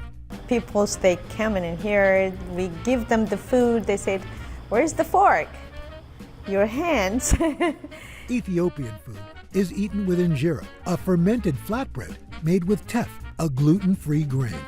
You'll see a family dining, and everyone is on their phone eating and really not enjoying the event. Not you cannot here. do that in Ethiopian restaurants. You have to use your hands. You can't. Both of them. That emphasis on family is everywhere at Habesha, from the Ethiopian art and decor to Yidni and Salam's daughters, who can often be found studying at the restaurant. I think I was like around 4 years old when we opened, so like this is like my second home. Salam and Yidni were born and raised in different parts of Ethiopia. In the 90s, they left Africa to attend college here in the United States. Yidni immigrating to Texas, Salam to Maryland, where her family owned an Ethiopian restaurant. A chance meeting bringing them together. My dad was visiting a friend dining at her family restaurant, and she happened to be the waitress. And he overheard a music playing and asked her, hey, where could I get this CD? And she was nice enough to grab the CD and hand it to him.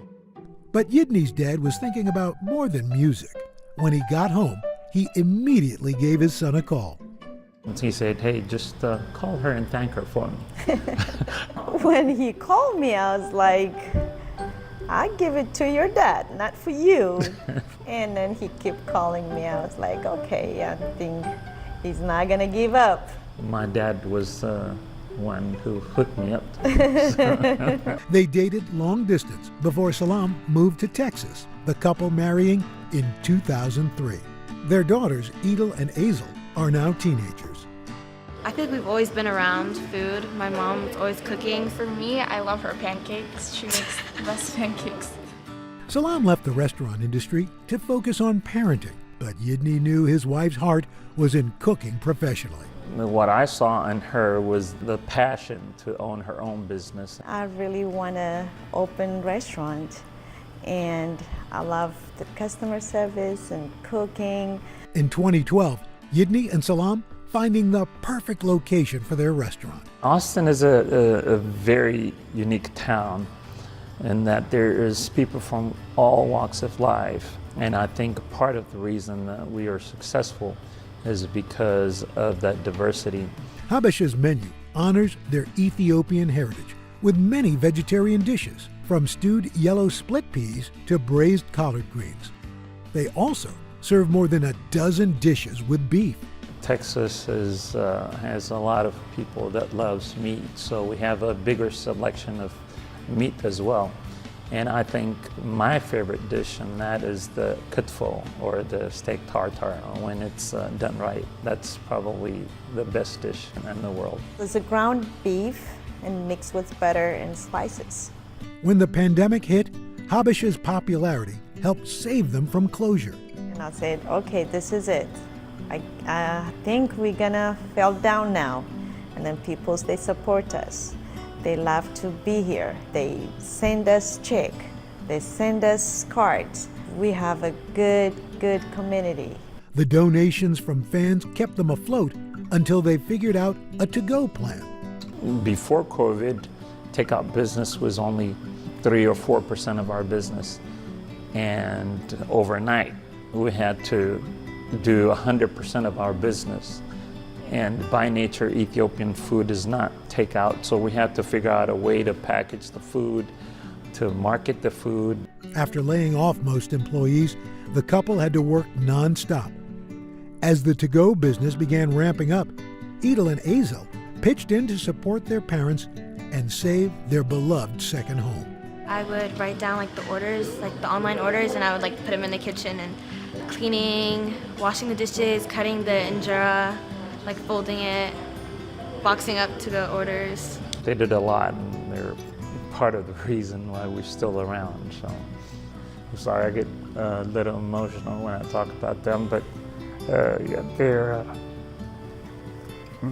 they're incredible. They're just a love of my life. One of the things that we instill in them is knowing who they are, where their parents came from, and learning the culture, learning the food. Salam is looking forward to a busier future at her dream restaurant. I want to grow this business, and a lot of people, they never had Ethiopian food. They had Chinese food, Italian food, or Indian food, so they don't know about Ethiopian food. I'm really proud of her because like she gets frustrated at times, but she doesn't let that like stop her. A really big inspiration to me. Whenever things get hard, you just keep going. Best part working with your partner is the fact that you're there for each other, to comfort each other when it's down, and to be there when your partner needs you. The best part of it, he knows what I can't do, he covered. The same thing, he cannot cook. So, okay, she can handle it. With Austin's welcoming atmosphere, it's no surprise that more chefs are putting down roots in this fast-growing city. It's everything from James Beard award-winning chefs and taqueros and even home cooks. The thing that makes a food scene good is different cultures meeting each other and being able to influence each other. The fact that anything is possible is what makes Austin such a cool place. One thing that rings true here in Austin, no matter your background or culture, there's room for everyone at the table.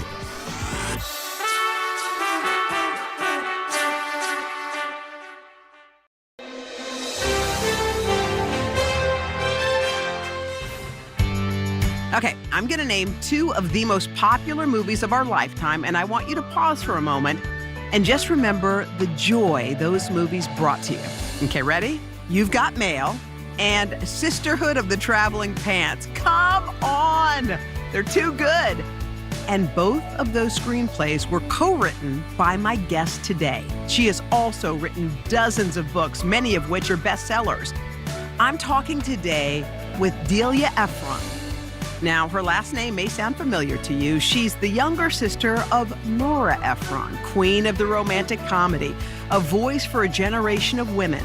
Get this, she wrote When Harry Met Sally and Sleepless in Seattle. I happened to pick up Delia's latest book, Left on 10th, A Second Chance at Life. And I'm wondering, man, why haven't we also been talking about Delia all these years?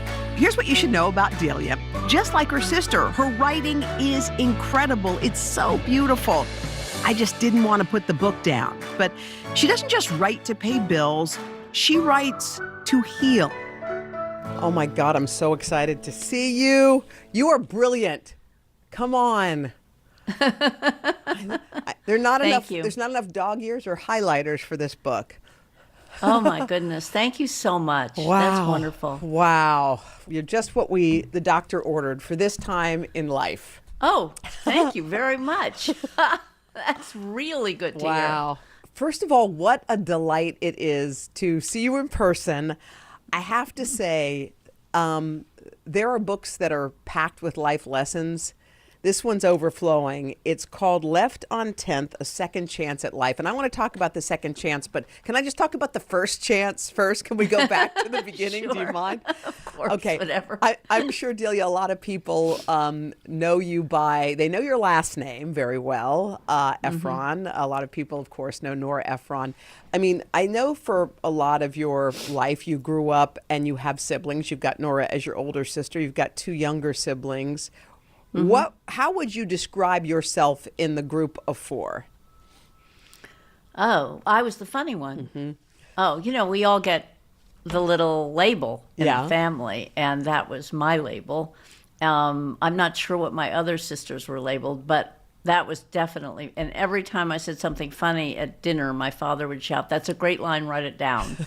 So, I mean, we're all 4 writers, and my parents were writers, and they were just raising writers. I mean, my mother was very proud that she had a career, and she was a screenwriter, and she was, really fierce about it. Mm-hmm. And that's what her daughters, you will go to New York and you will have a career. That's all she said. She never said a thing about getting married, having children, nothing. Wow. In fact, she often said, elope.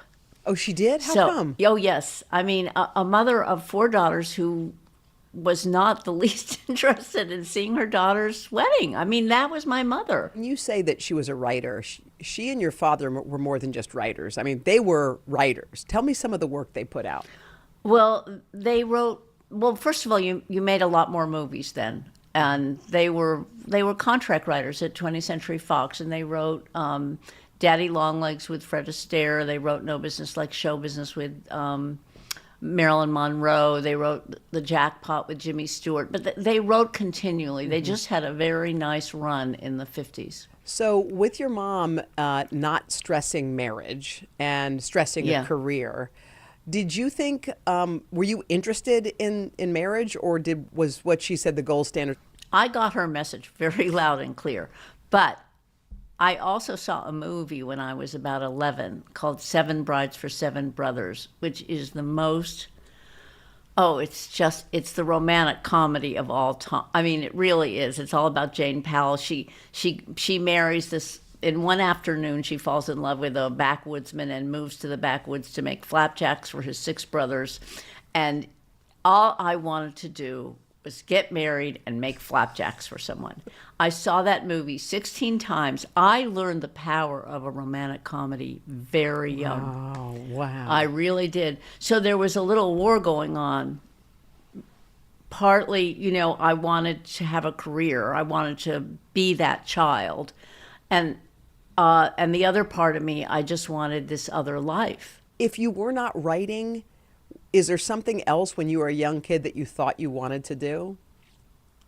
No. Look, my sister Nora she was like shot out of a cannon.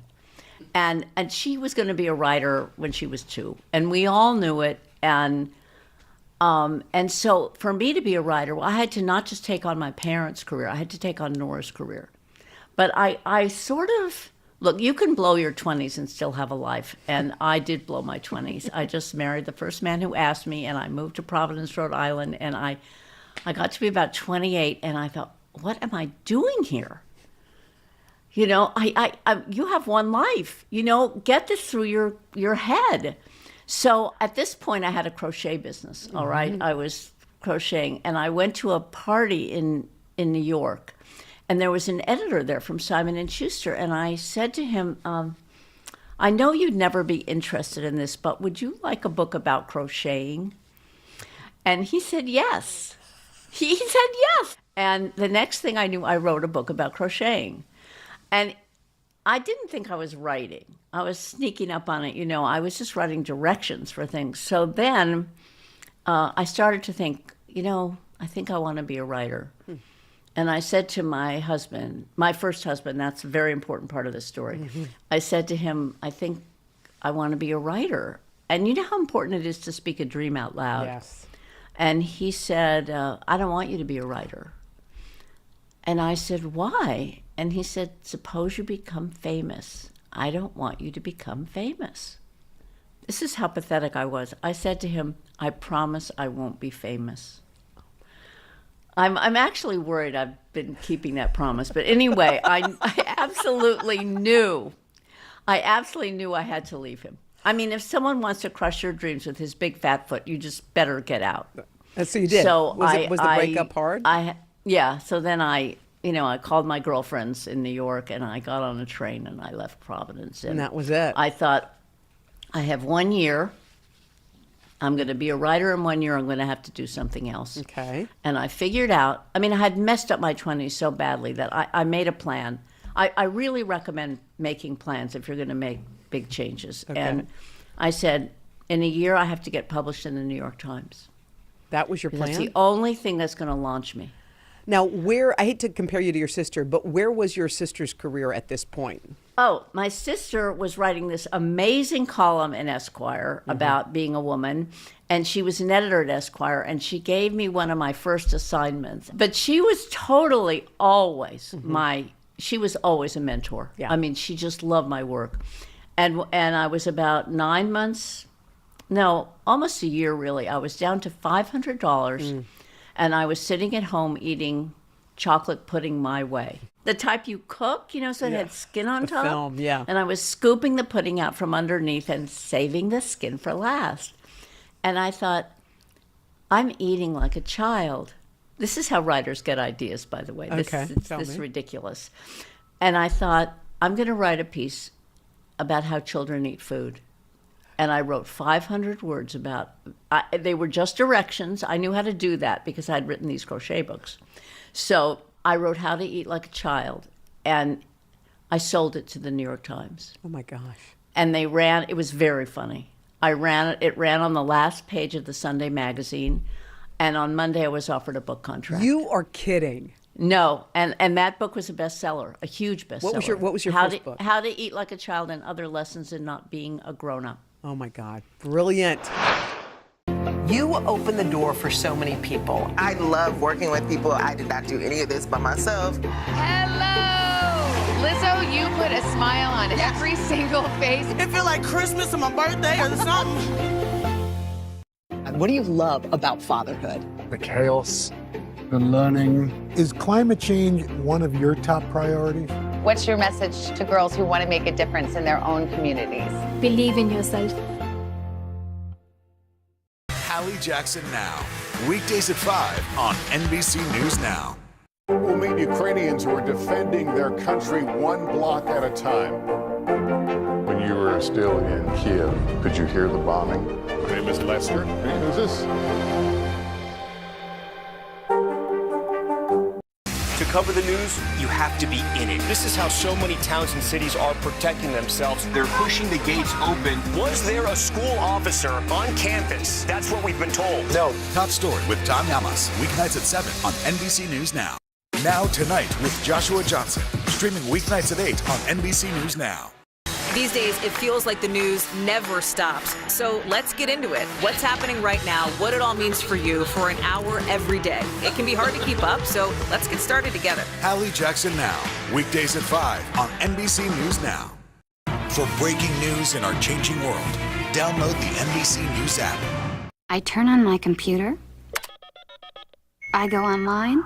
Welcome. And my breath catches in my chest until I hear 3 little words. You got mail. So for people who don't realize, You've Got Mail was not just written by Nora Ephron. It was written by Nora and Delia Ephron. Just Right. in case, I'm just letting our listeners Thank know. you They very may much. they may or may not realize that. So, your career, you write your book, your career is humming, but love is still something that you're looking for after you've written Right. your first book. How did you meet your second husband? He was going to see a movie in the neighborhood with a good friend of mine, and they got the time wrong. She said, "Let's stop in and see Delia." And he walked up the stairs, and it was That like was that. it. You knew? Yeah. Mm-hmm. Wow. I did get smarter about men. Was saying to myself, from the beginning, people begin as they mean to continue. That is a rule I began to live by. People begin as they mean to continue. Okay. So, if someone shows up late on your first date, they are going to always be late for a date. Okay? It's a very good rule when you take a job, when you meet a boss. It's a rule for friendship. And it turns out it's a great rule for men. What'd you learn about Jerry? Well, Jerry's a writer, and I needed to be married to a writer, and he was just a wonderful man and very, very supportive. It was just a great match. How many years were you guys married? We were married 32, and we were together 38. Wow. I feel like in my life, everything good happened to me after 50. Everything. So it seemed weird to me to think that sometimes it all lumps together. And also, conversely, sometimes the tough lessons all get jammed up at a certain time, too.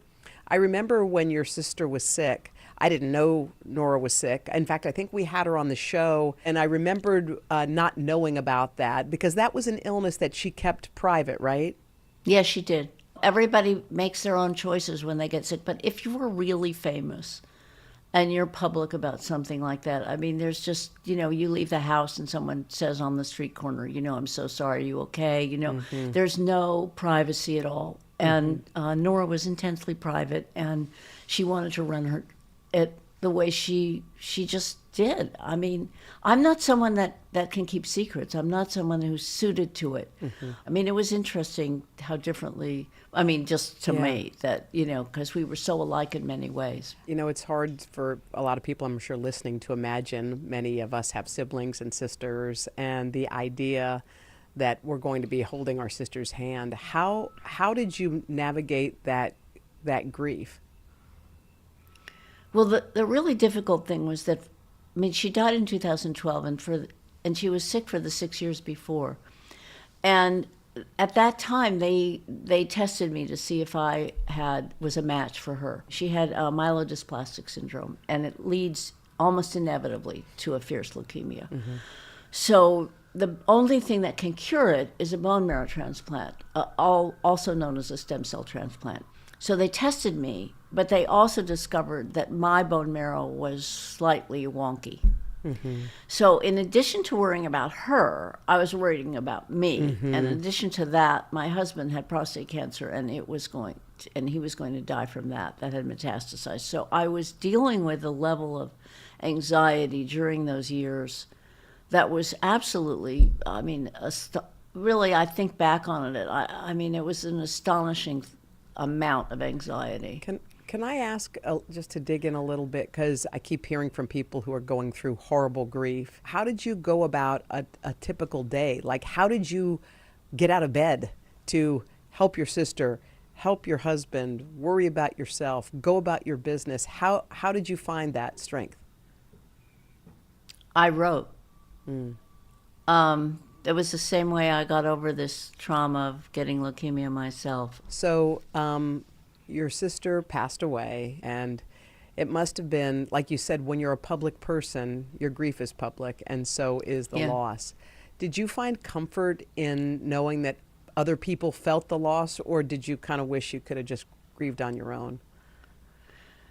You know, I think truthfully, I think I would have rather grieved on my own. I mean, I loved the love of my friends who just, you know, surrounded me with love, and that was just incredible. But I think, you know, this is just to be honest. I was trying to think about Caroline Kennedy. I'm thinking her whole life, someone walked up to her and said, I was driving on the Taconic when I heard your father died. You know, your father's picture's on my breakfast table, you know, whatever, on the wall in my house. I remember he was so incredible to me. And she is just getting thousands of, her whole life has been that. And there is a lot of wanting to share. And I completely understand it. Nora was profoundly important for women, and she was an amazing person. So it was both that I loved getting, and also that it was overwhelming. It was a little overwhelming. Yeah. And then to still be in the process of caring for your husband at that point. Yeah. And to watch that, because he was 3 more years before he passed. Yes, he passed in 2015. And what did you lose the day he passed? Well, just everything in my life changed because, you know, the strangest thing about living in a house that you've lived in with someone all those years, it's like they're on the walls, they're in the kitchen with you, but they're not, you know. I'm sitting on his couch watching television in his office, and I'm just feeling, you know, a tremendous displacement. And everywhere I went, I felt like, what am I doing here? And it's hard. By the way, it's very hard when someone dies, because you've got all the death certificates, and you have to close out accounts, and you have to change everything, and people are not easy. I mean, and that's how I ended up when my internet crashed. Well, that is funny because, I mean, first of all, the fact that you guys had 2 landlines at your house, one in his name and one in yours, and why did you want to cancel his landline? Like, that was something you just wanted to get done. It just seemed like a place to begin. Yeah. You know, it seemed like a place to begin. And one of the things about trying to cancel his landline is that it's a rite of passage for almost everyone who loses a mate, is canceling their cell phone, if not their landline. I mean, that is one of the things, because when I tried to do it and got into this terrible battle with my phone company, and they not only shut the landline down, but they then crashed my internet and couldn't get it back. And I got so crazy that I wrote a very funny, sad piece about it for the New York Times. And I can't tell you how much mail I got. I mean, we got so much mail on that piece, and it was all people who'd had battles with their phone company. And in the same situation, I mean, it's a really big thing. Right. When you're grieving and you're trying to take care of business at the same time, and you keep running into roadblocks. You really can go a little wild. I went crazy. I actually did a little bit. Let's go.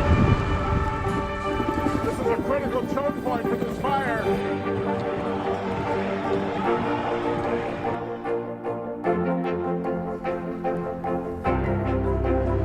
And good evening from New Orleans. Nice to really spend some time with you. Appreciate it.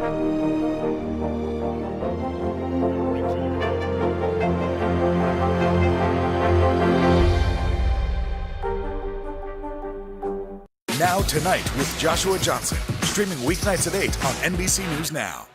For breaking news in our changing world, download the NBC News app.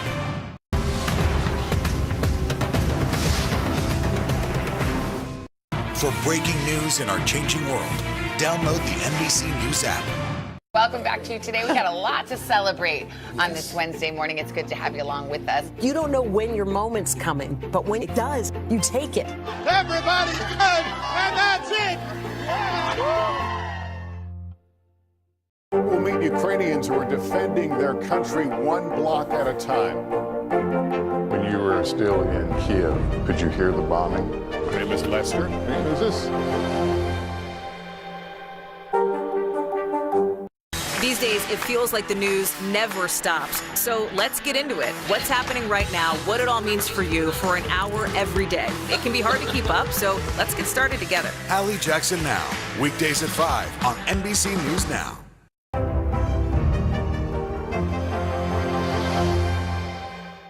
Top Story with Tom Llamas, weeknights at 7 on NBC News Now.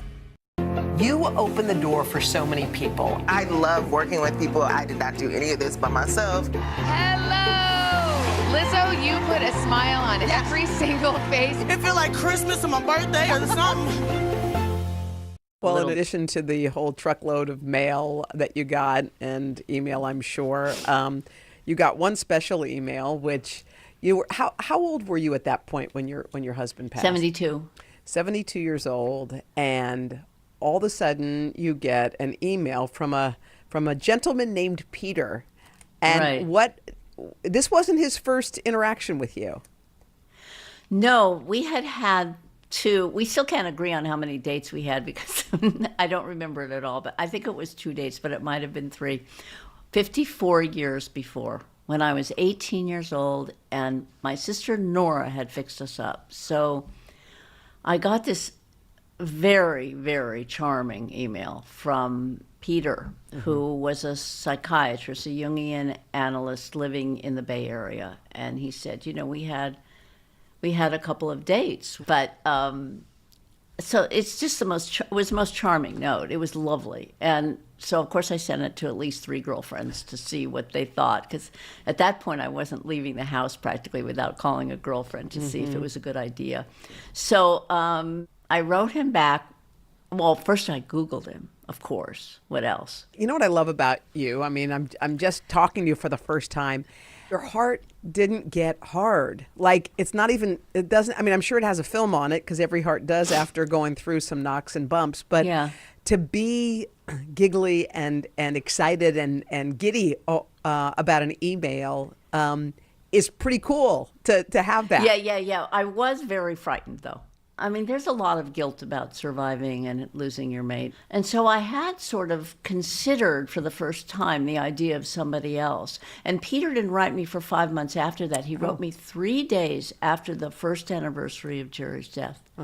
And I think that year alone was you go through all the holidays, you go through all sorts of experiences in the first year. So I think it was just also Beshert, which is the word that Peter and I use. Beshert, it's a Yiddish word meaning destined soulmate or something fated to be. And so it was very Beshert when I received it. Let's talk about the guilt part, because that's an interesting piece. And I think anyone who's ever gone out on even a single date after losing a spouse must struggle with that. How did you deal with it? What did you do? Well, I mean, I remember when he finally did come to the house, which was he flew east then about 3 weeks later. And by that time we had completely fallen in love over email, I remember him being in the kitchen and thinking that Jerry was there in the kitchen with us. Wow. That I wasn't alone with Peter, that he was there. And I, after being so able to talk about anything, I was suddenly shyer, different, worried, and we had to really, in a way, start again when you're 72, when death is so close you can reach out and touch it, And so I got very frightened that weekend, although I was extremely attracted to him. So that did mitigate it a bit. And he's a most wonderful person. Sometimes you meet a wonderful person like Peter and you're like, okay, I had my share of knocks. I've lost 2 people I love, and now it's finally time for my second love story to start. But your doctor gave you a blood test like she'd been doing over the course of a long time. And 10 years, every 6 months, she tested my blood to see if I was okay. And every 6 months, she'd say, well, this is the most boring blood I've seen today, and send me off. She's a wonderful doctor. It was 4 months after Peter and I had just fallen head over heels for each other, and I went to my 6-month appointment, and it just came up leukemia, just right there. It's so stunning to get a diagnosis like that, and it was confirmed that it was AML. But, you know, every leukemia is different under a microscope. In spite of it being that my sister had AML and I had AML, we had different AMLs, basically. Yeah. And my doctor just kept saying to me, you know, first of all, there are new treatments. I mean, it is amazing at blood cancer, the progress since 2012 when she died. Amazing. So there were new drugs and there were new treatments. And she said, and you're not your sister. Mm-hmm. Under a microscope, you're not your sister. That's all she meant. But for me, you know, I mean, I just tried to be, I spent the first years of my life just trying to do everything she did and failing miserably because she was going around the track so fast I couldn't keep up. But, you know, to say that to me that I could survive and she wasn't able to, it was betrayal. Mm-hmm. It felt like betrayal as well as empowerment. You know, it was both things at once. It was opposites, you know, and I just kept saying to myself, you're not your sister, you know, and maybe you can have a different outcome. At the time, your boyfriend, Peter, in the middle of all this, who knows what someone's going to do when they find out that the person that they've fallen for 4 months is very ill. What did Peter do? He'd flown in after my diagnosis and we were sitting and I'm making French toast and I'm thinking about, you know, I'm checking into the hospital Tuesday and my mind is and he's sitting at the table and he says, we should get married. And then he kind of heard himself say it and he just like popped up out of the chair and said, will you marry me?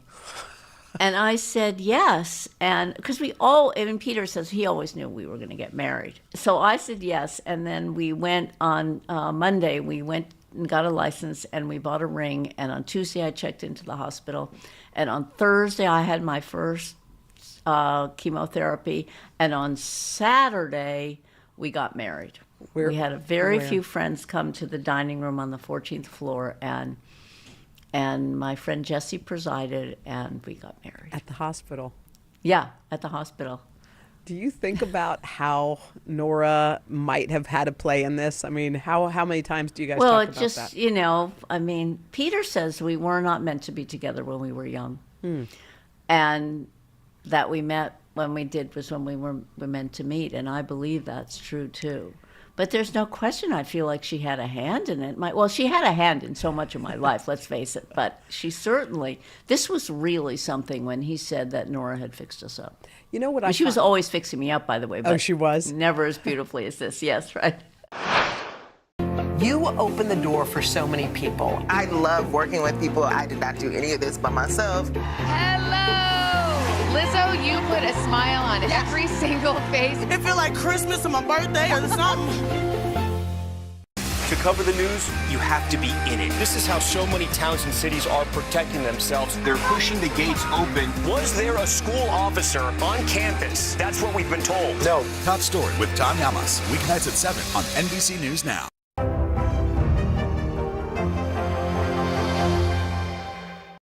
You open the door for so many people. I love working with people. I did not do any of this by myself. Hello! Lizzo, you put a smile on every single face. It feel like Christmas or my birthday or something. To cover the news, you have to be in it. This is how so many towns and cities are protecting themselves. They're pushing the gates open. Was there a school officer on campus? That's what we've been told. No. Top Story with Tom Yamas. Weeknights at 7 on NBC News Now.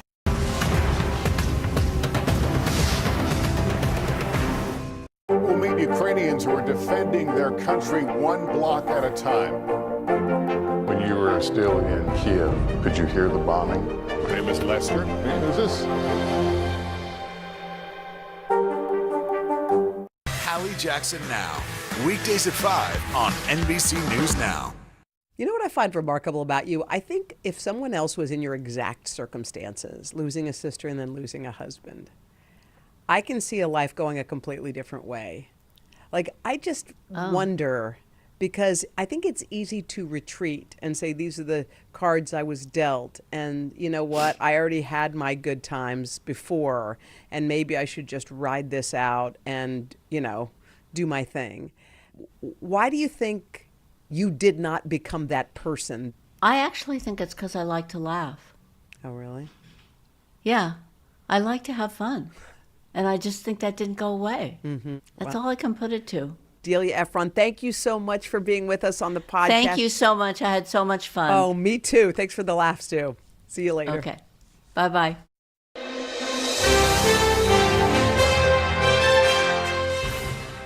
Miranda, thank you for doing this. Oh my gosh, are you kidding? Thank you for having me. It's so great to meet you, and also to be at the center of sort of This Is Your Life with Hamilton across the street and summer. Uh-huh. What is it like to be back on this street where so many good things in your life have happened to get you to the place you are now? It feels like coming home. You know, I'm very comfortable on 46th Street. And I love where we are. We're on 45. You know, it's they treat me like family here. They always have, you know. Saddled up at that bar a couple times, maybe? A couple. Maybe I was here nightly, but you know, but here's the real truth. When you do Broadway shows, the schedule is so odd. Like, you exert so much energy at night. Yeah. So theater people become night owls. So you have to find a spot that you can actually wind down. It is so exciting to be talking to you in this moment. I was just saying, to have you where so many good things are happening for you right now, from winning the Golden Globe to hosting SNL to now having an Oscar nomination. Woo. What does it feel like to hear all those things read Like back that? to you? Yeah. Is that a good or? Oh, it's wonderful. It's phenomenal. Like, there actually aren't enough adjectives, to be frank.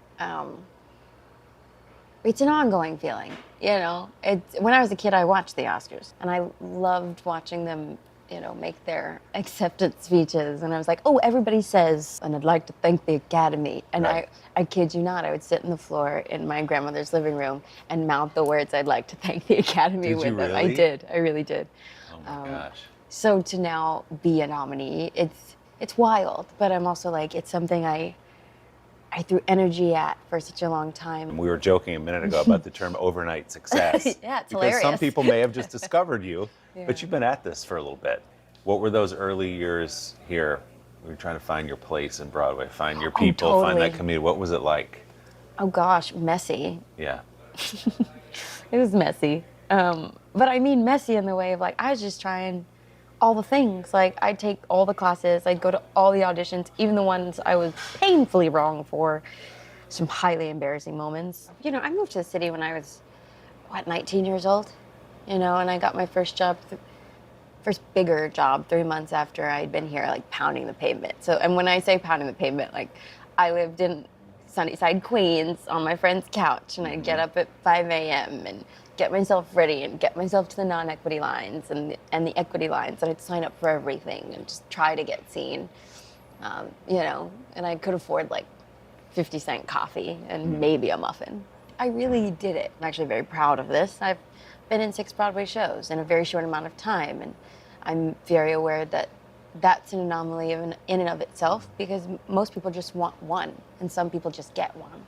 And it's not that I have a carefully calculated career, but I believe in versatility. So once people do get to know my work, you will realize I don't do the same thing twice. Even if I'm doing musicals, none of them are the same. And now that I get to make on-screen work, I plan to keep that as a general rule. I don't want to do the same type of work, because that means you're not growing and changing. And I thrive on challenge and growth and change. And I think it's a cool time for change right about now. Yeah. You know, the industry's changing, listening in a different way, and you know, people are talking about firsts right now. I'm sure we'll get to this in the conversation, but might as well just like throw it on the table. You know, I've been told I'm the first Afro-Latina, the first openly queer woman of color to be nominated for an Oscar. I was like, that's cool. It is cool if those are indeed correct titles. It's cool to be first, because in my mind, that's indicative that there will be more. You know, and that's great change. It's a great mile marker for change, in my opinion. We were joking about your long climb up, but I think your mom said you came out of the womb dancing. Like this was always, Yeah. we were always going to end up here in one form or another, as Probably. with you as a performer of some kind. Yeah. And I love the story. I think you were in a chorus line in high school. Yeah. And you came here to see a chorus line, and you looked around and you said, "Oh, these are my people." Right? Like, Yeah. this is where I need to be. Now I got to figure out how to get back here. Yep. What was it about being around Broadway? What was that experience like for you to say, okay, this is it? When I came to see a chorus line, there was just an energy that I understood, and then I felt like understood me. And also a chorus line, it's about dancers. It's about a dancer's life and trials, tribulations, success. I saw myself. I finally saw myself. And it wasn't about seeing necessarily skin color. It was just about seeing people who were doing the things I loved at the level that I believed I could do it at. But I knew I wanted to try to get there because I just needed to be with those people. And they are my people. They're still my people. Now I'm just trying to bring more of my people to the silver screen in a new way. That doesn't mean I'll always make musicals, but I do think that there's a lot of untapped talent in this community, particularly in the dance community. Dancers make great actors. Sometimes you just gotta give them the tools and an opportunity, see what happens. Evidence sitting right here. I really believe you can see into a person's soul if you just see how they move. You know, I can tell if somebody's shy, or if somebody's outgoing, or if somebody's, you know, not on the up and up, just by how you move. Body language is so telling, and dance is even more so. To cover the news, you have to be in it. This is how so many towns and cities are protecting themselves. They're pushing the gates open. Was there a school officer on campus? That's what we've been told. No. Top Story with Tom Yamas, weeknights at 7 on NBC News Now. Live from Ukraine, from Uvalde, Texas, from Mayfield, Kentucky. To cover the news, you have to be in it. This is how so many towns and cities are protecting themselves. You can actually see they're pushing the gates open. Was there a school officer on campus? That's what we've been told. No. Do you remember any tornado as bad as this one? You look at this and you're thinking, we're not going to have power for weeks, if not months. Exactly. Every night, it's your news playlist. Top Story with Tom Yamas, weeknights at 7 on NBC News Now. Top Story with Tom Yamas, weeknights at 7 on NBC News Now. To cover the news, you have to be in it. This is how so many towns and cities are protecting themselves. They're pushing the gates open. Was there a school officer on campus? That's what we've been told. No. Top Story with Tom Yamas, weeknights at 7 on NBC News Now. Welcome back to Today. We got a lot to celebrate on this Wednesday morning. It's good to have you along with us. You don't know when your moment's coming, but when it does, you take it. Everybody's good, and that's it.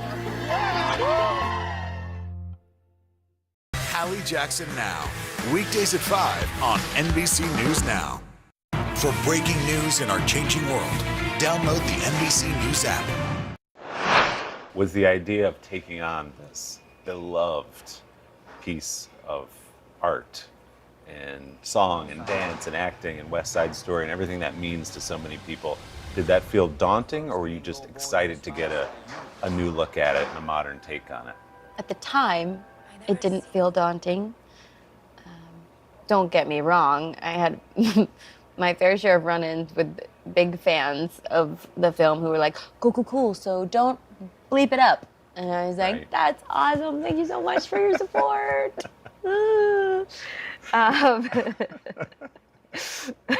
You take it in stride. You know, that's the thing when you're reimagining an iconic character. It's you have to acknowledge that there is an entire generation of people whom my predecessor, the great iconic Rita Moreno, will always be there, Anita. But that's the point of making this film in 2022, so that these characters can become beloved, so that the story can become beloved for an entirely new generation, many of whom had never heard of West Side Story, and quite frankly didn't know who Rita Moreno was, and that's what's sad, in my opinion, because she changed the landscape and she opened so many doors, not only for Latinas, but for women in this industry. And the fact that more people don't know who she is, or that because of our film, she's now becoming even more well-known, that's both challenging for me to hear and also really exciting because they should know who she is. Yeah. And in the same breath, I also get to be an Anita for a new generation. And for many Afro-Latinas, they get to see themselves in this work. And that's why you reimagine things, because there's validity in every portrayal. There has to be. Otherwise, a text is not classic. If you cannot reinterpret it and infuse new energy into it and new meaning, it's not classic. It was a one-hit wonder. And I don't think that's West Side Story. I know you met with Rita, and she sort of gave her blessing. She did. Have you been able to start a little friendship with her and hear about her experience in Hollywood and how things are different now, and how she hit that wall even after the success of West Side Story? I'm kind of in awe of how open she is. If I had been through some of the things that she'd been through, I don't know that I'd be as open. I would be, what's the word, jaded. She's not. And I know I have benefited from time with her, you know. And I've said we didn't actually speak about the character often, but she did share stories about her personal experience and her lived experience as a Puerto Rican in the United States. And those were the stories that were actually most helpful to me when I was creating Anita. That's fascinating. Isn't it? It wasn't about, here's how I delivered this line. We're different Anitas. There was never a world in which I was going to come in and duplicate what she had already done, because what was the point? It was great. It is iconic. She won an Oscar for it. We've already awarded that portrayal, so I don't need to go in and recreate it. It also became very personal for me because of how I grew up. My mother raised me as a single parent. You know, my father is Puerto Rican, so he wasn't really around. I didn't have direct access to my Hispanic heritage. So only in my adulthood have I been able to seek out community experiences in order to get to know this part of who I am. It was a very personal and kind of vulnerable experience for me to make this movie, but it's also one of the greatest experiences I've ever had because it gave me access. It showed me how beautiful and wonderful and accepting this community can be. Making a beloved musical or a movie into a movie can be treacherous. Yes. Some of them don't make that leap well. Yes. Was it gratifying to get the response that you all have received to this? Answer to the question is absolutely. I'm an actor who also knows what it's like to be panned. No. I'm very aware of what it can be to make art that is not well received, and it can be debilitating, and it can really test your will, like not your love for the craft, but just like rejection's hard. Rejection on a massively public scale is even harder. But if we wield it well, it can become the thing that challenges us to be better. Also, art is subjective. You're not going to please everyone. Right.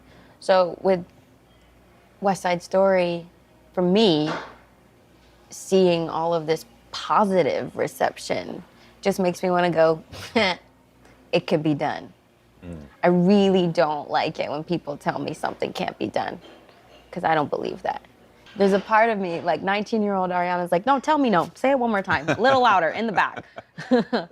Because it was my fire for such a long time. You know, starting out as a dancer, really learning to sing, because I have not always been a vocalist, and quite frankly, I wasn't always even a decent actress. The amount of work that goes into becoming, quote unquote, a triple threat, the amount of work it takes to conjure a performance like Anita, because it is so multifaceted, to recreate an iconic work like West Side Story, and then to have it received well, it's just, I kind of relish in it, I'm not gonna lie, because we've shown people it can be done, and it can be done well. Hallie Jackson Now, weekdays at 5 on NBC News Now. Now Tonight with Joshua Johnson, streaming weeknights at 8 on NBC News Now. For breaking news in our changing world, download the NBC News app. The day's biggest political stories with trusted insight now and expert analysis now. A daily look at the politics behind the headlines. Meet the Press Now, streaming weekdays at 4 p.m. on NBC News Now. Welcome back to Today. We got a lot to celebrate on this Wednesday morning. It's good to have you along with us. You don't know when your moment's coming, but when it does, you take it. Everybody's good, and that's it. These are our missing daughters and sons. We need anyone who saw something to come forward. She was wearing a black jacket, a black top. I'm going to bring my son home alive. Dateline Missing in America. Listen now wherever you get your podcasts. Top Story with Tom Llamas, weeknights at 7 on NBC News Now. These days, it feels like the news never stops. So let's get into it. What's happening right now, what it all means for you for an hour every day. It can be hard to keep up, so let's get started together. Hallie Jackson Now, weekdays at 5 on NBC News Now. Now Tonight with Joshua Johnson, streaming weeknights at 8 on NBC News Now. For breaking news in our changing world, download the NBC News app. You open the door for so many people. I love working with people. I did not do any of this by myself. Hello! Lizzo, you put a smile on every single face. It feels like Christmas or my birthday or something. To cover the news, you have to be in it. This is how so many towns and cities are protecting themselves. They're pushing the gates open. Was there a school officer on campus? That's what we've been told. No. Top Story with Tom Llamas, weeknights at 7 on NBC News Now. Well, it's interesting how you came to this extraordinary movie because it sort of blends your life as a Broadway actor into movies, which is that you were in Summer. Yeah. And you get a phone call that a certain Steven Spielberg wants to see you. Like tomorrow, I think he wants to see you. Well, and the weird thing was I didn't even know he was going to be there. Like, Cindy Tolan, our incredible casting director, called and was like, just come in. Just come in. Did she tell you what it was for specifically? I knew it was for West Side Story. Right. I knew I was going to be asked to sing and dance, and they wanted me to read the sides. And I was like, these are very long sides, so please no. I would be happy to come back if you like what I do, but I don't have the time. I gotta go home, eat a chicken breast, and go to sleep so that I can get up and, dance whatever I'm asked to dance and execute it well. She was like, don't worry about it, I got your back. And then I got there and discovered that Steven was actually on the premises and very much a part of the audition. Ariana, I didn't know. She just came in. She was one of thousands of people that came in. And I danced, and he enjoyed it, and he asked me to sing, and I sang, and they enjoyed that. And then, he asked me if I would read, and I just said, nope, no, sir. And he looked at me like I had 5 heads. And Cindy Tolan, our casting director, came in and was like, we spoke about Ariana. She's starring in a show. She just needs a little more time to be truly prepared. And he said, so you're not going to read? And I said, no, again. And he's like, but you will come back. And I said, I'd be honored. But that took some courage. I did it because I actually understood that as a woman of color, when you walk into a room like that, you better be prepared. And if you're not, that's a missed opportunity. It's a blown opportunity. And because we get so few opportunities, you can't afford to not present well or represent yourself well. It's just not something you can do.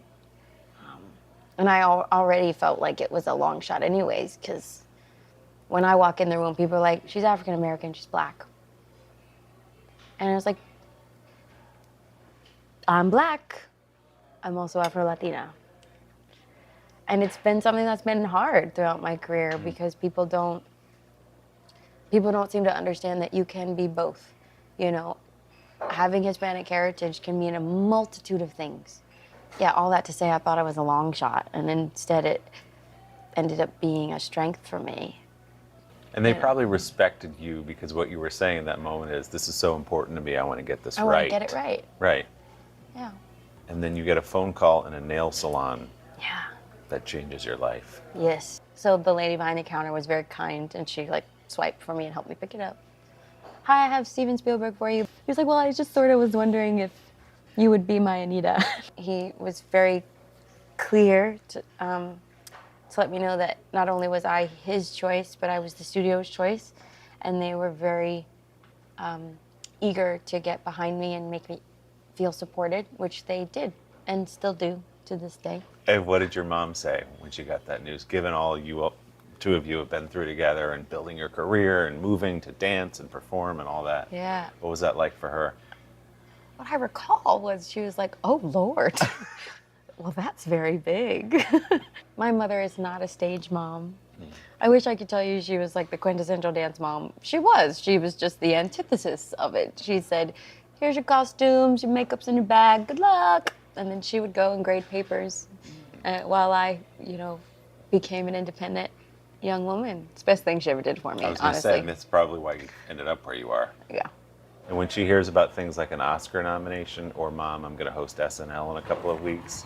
Oh. Did she take that in stride or? You know what? When my Oscar nom came in, she called and all I heard was, "Aah!" And she was in class. She was teaching. My mom's a public school teacher, and the kids in the back were all whooping and shouting and cheering. And so it was actually really cool. She was like, I can't believe it, you did it. And that's when I started getting a little misty-eyed, because I was like, that is really cool, I was like, I did do something. I did that.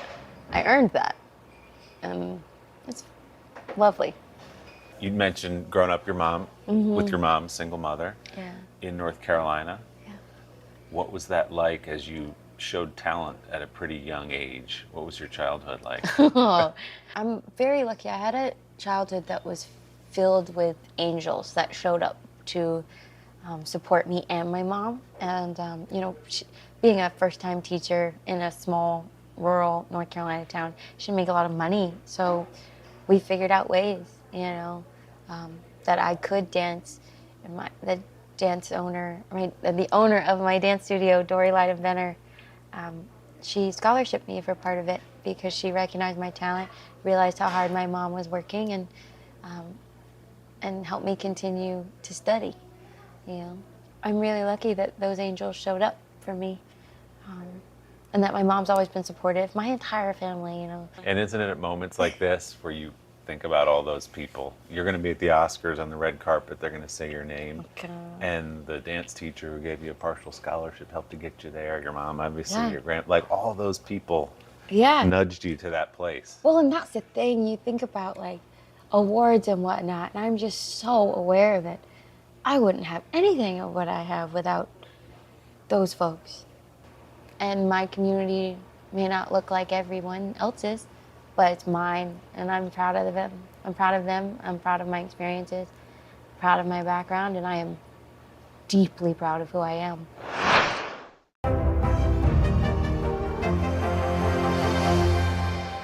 We'll meet Ukrainians who are defending their country one block at a time.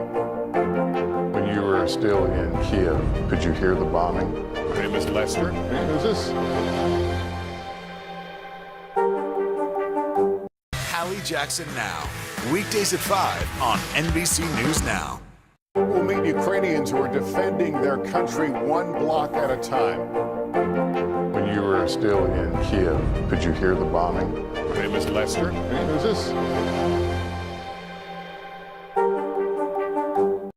To cover the news, you have to be in it. This is how so many towns and cities are protecting themselves. They're pushing the gates open. Was there a school officer on campus? That's what we've been told. No. Top story with Tom Yamas. Weeknights at 7 on NBC News Now. Hallie Jackson Now. Weekdays at 5 on NBC News Now. You open the door for so many people. I love working with people. I did not do any of this by myself. Hello! Lizzo, you put a smile on every single face. It feel like Christmas or my birthday or something. Hallie Jackson Now. Weekdays at 5 on NBC News Now. Top story with Tom Yamas. Weeknights at 7 on NBC News Now.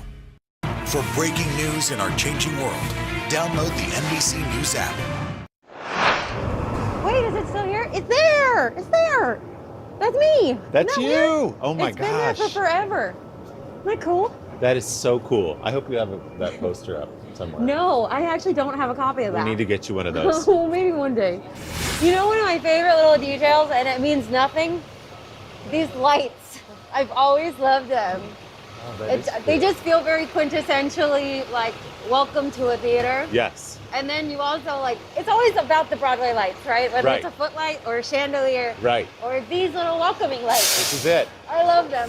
We are across the street from the Rogers Theater. Yeah. A little show called Hamilton. But your original cast. I am. Did you know at the outset, back at the public, that you were on to something special before the rest of the world caught onto it? I don't think there's a single person who was a part of that original company who didn't understand from even the reading or the workshop that this was special.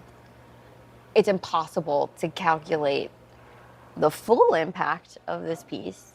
No, it really was like a hurricane, you know. Being in the ensemble, it gave me sort of a purview. I watched my friends and my colleagues become rock stars.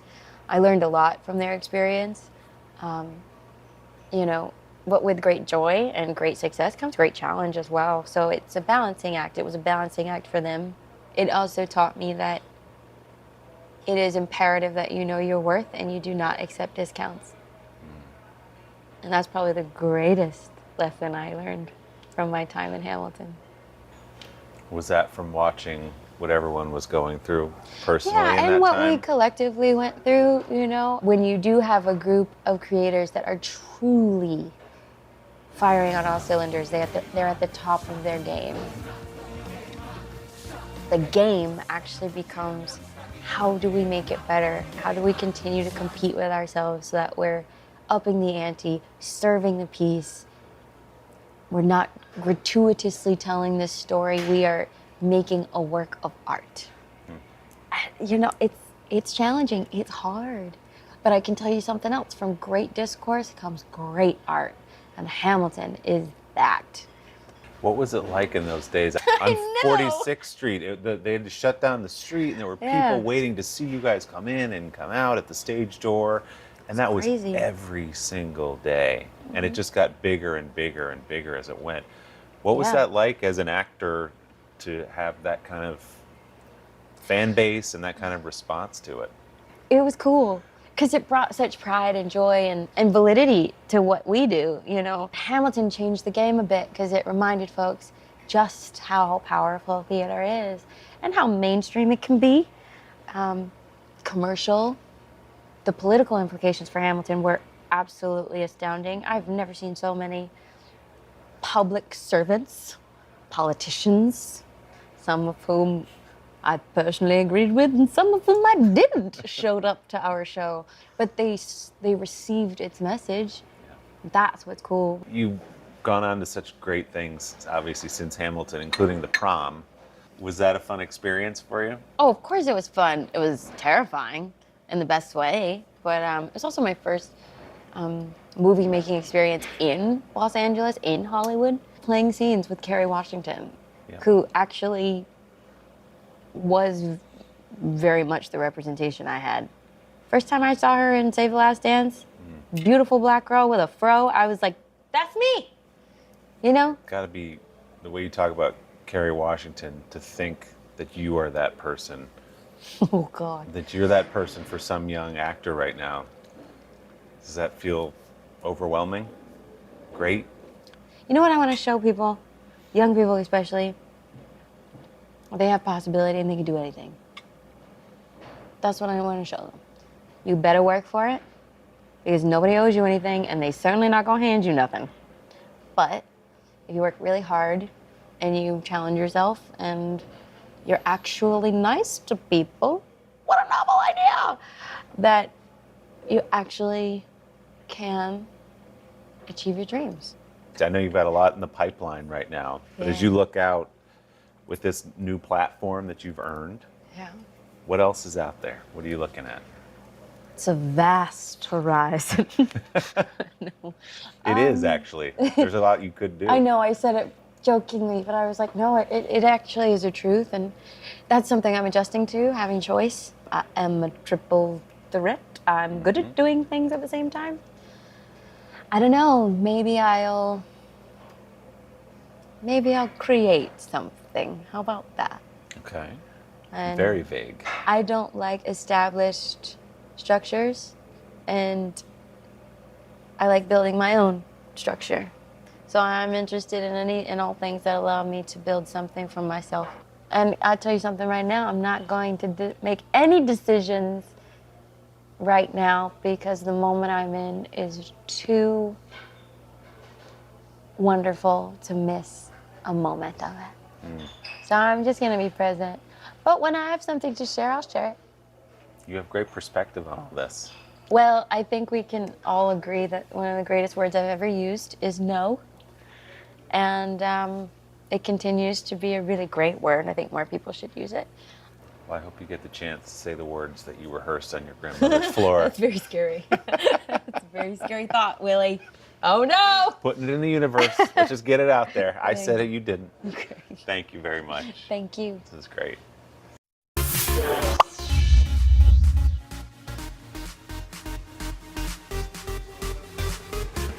A big hello and thanks for joining us for a special edition of Pop Star Plus. I'm Joe Fryer filling in for Carson. Today on the show, we're taking a moment to indulge in the past and revisit our favorite nostalgic summer movies. We're going to take a look at why we feel the way we do when we watch those older summer flicks. And you're killing me, Smalls. Today, contributor Donna Farazan spoke to the cast of a movie that defines the season, The Sandlot. We found out why it still resonates today. And to close out our special show, we've got our friend Chris Witherspoon, founder and CEO of Pop Viewers. He's counting down the most nostalgic summer movie scenes of all time. Stay with us for all of that. It'll be great. To kick things off, here's a deep dive into how watching nostalgic films makes us feel, especially during the heat of summer. Summer in itself is a great example of a trigger for nostalgia because it connotes many of the attributes that accompany nostalgia, such as longing for the carefreeness, the leisure of childhood. But when you watch something like a movie that's set at summer camp, you've got so many stimuli there that are reminding us that in our hectic, busy lives, should we not occasionally take a break? So, either of you by any chance know how to play poker? Yeah, never played it before. Roosevelt, how's that lanyard coming? Horrible. Film is a really good example of a medium that has all of the triggers for different kinds of sensory experiences, visual, auditory, such as the music in a film. And so you have all these varieties of sensory stimuli that help you to mentally transport yourself in two ways, by the way. One, when you're just remembering the past, you're transporting yourself back to that time. An interesting finding recently showed that when people just reminisce nostalgically, they even feel a little more healthy and vibrant, and they have more vitality. Why? Because when you transport yourself back, you're feeling a little bit of the feelings you felt when you were younger. Nostalgic films, especially for looking back to your beloved favorite childhood movies, those were a source of great comfort. Shut up! You're killing me, Smalls. Dear Darla, I hate your stinking guts. Their time! Up there! Down here, it's our time! It's our time down here! In fact, in film, for example, we believe from the research data that there are characters in movies that serve as surrogates for us. So when you watch a film that you loved in the past, not only are you remembering when you watched it, with whom did you watch it, the conversations you had at the time, maybe you went out to the movies with friends or what have you. But in addition to that, as you watch characters in films play out their own problems and resolve them through this vicarious resolution, you feel that hope and optimism, which is a lot like the happy ending of many stories that we've seen throughout our lives, right? If you wanted to log them according to seasons of the year, for instance, summer is a great time. And what operates as a nostalgic film, it could be something like Star Wars, Episode 1, for a generation who saw that for the first time, either as children, teenagers, or young adults. And to some extent, it's transporting them not just to the film and the enjoyment of the film, but also it gives someone the ability to reflect upon what did it mean to me when I saw that as a kid, and now what would I think of it now? So sometimes when we rewatch an old film, we're comparing our understanding as full-fledged adults, or our understanding now that we've lived through so much, with what we thought when we first saw it. Also, for the elderly today, they might think back to the great summer films that were beach movies. You know, the parties on the beach and playing volleyball on the beach. When you think about transportation mentally through a film, now you have added onto it that you might transport yourself to somebody else's past or to somebody else's experience, not necessarily your own. So fiction can be enjoyed and benefited from, even in terms of nostalgia. For instance, a lot of nostalgic films incorporate within the plot or within the character lines, characters remembering back to their past. I can still recall our last summer. I still see it all. Walks along the Seine, laughing in the rain. I was the last one to move away, but when I did, the Sandlot was still there. And then when you watch that, then that prompts you to sort of mentally transport yourself with that character back to their past as well. So it's very rich. Film is a very rich medium. Our thanks to Professor Christine Batcho for sharing all of her findings and insights with us, a little better understanding of why those films make us feel so good. Still to come, even more nostalgia and more fun. Donna Farazin's chat with the Sandlot stars who played Yaya and Squints. These are our missing daughters and sons. We need anyone who saw something to come forward. She was wearing a black jacket, a black top. I'm going to bring my son home alive. Dateline Missing in America. Listen now wherever you get your podcasts. We'll meet Ukrainians who are defending their country one block at a time. When you were still in Kiev, could you hear the bombing? My name is Lester. Who's this? Today is now a podcast, available every morning. Listen wherever you get your podcasts. These are our missing daughters and sons. We need anyone who saw something to come forward. She was wearing a black jacket, a black top. I'm going to bring my son home alive. Dateline Missing in America. Listen now wherever you get your podcasts. The day's biggest political stories with trusted insight now and expert analysis now. A daily look at the politics behind the headlines. Meet the Press Now, streaming weekdays at 4 p.m. on NBC News Now. Hallie Jackson Now, weekdays at 5 on NBC News Now. We'll meet Ukrainians who are defending their country one block at a time. When you were still in Kiev, could you hear the bombing? My name is Lester. Who's this? Hallie Jackson Now, weekdays at 5 on NBC News Now. Welcome back to our Pop Start Plus special, all about nostalgic summer movies. Now, if you're a 90s kid, you'll remember the 1993 release of a movie about a ragtag pack who loved playing ball. And it changed how we think about summer forever. Today, contributor Donna Farazin spoke to two of the stars from The Sandlot, Chauncey Leopardi, who played Squints, and Marty York, who played Yaya. They shared the responses they still get about the movie set during a summer back in 1962.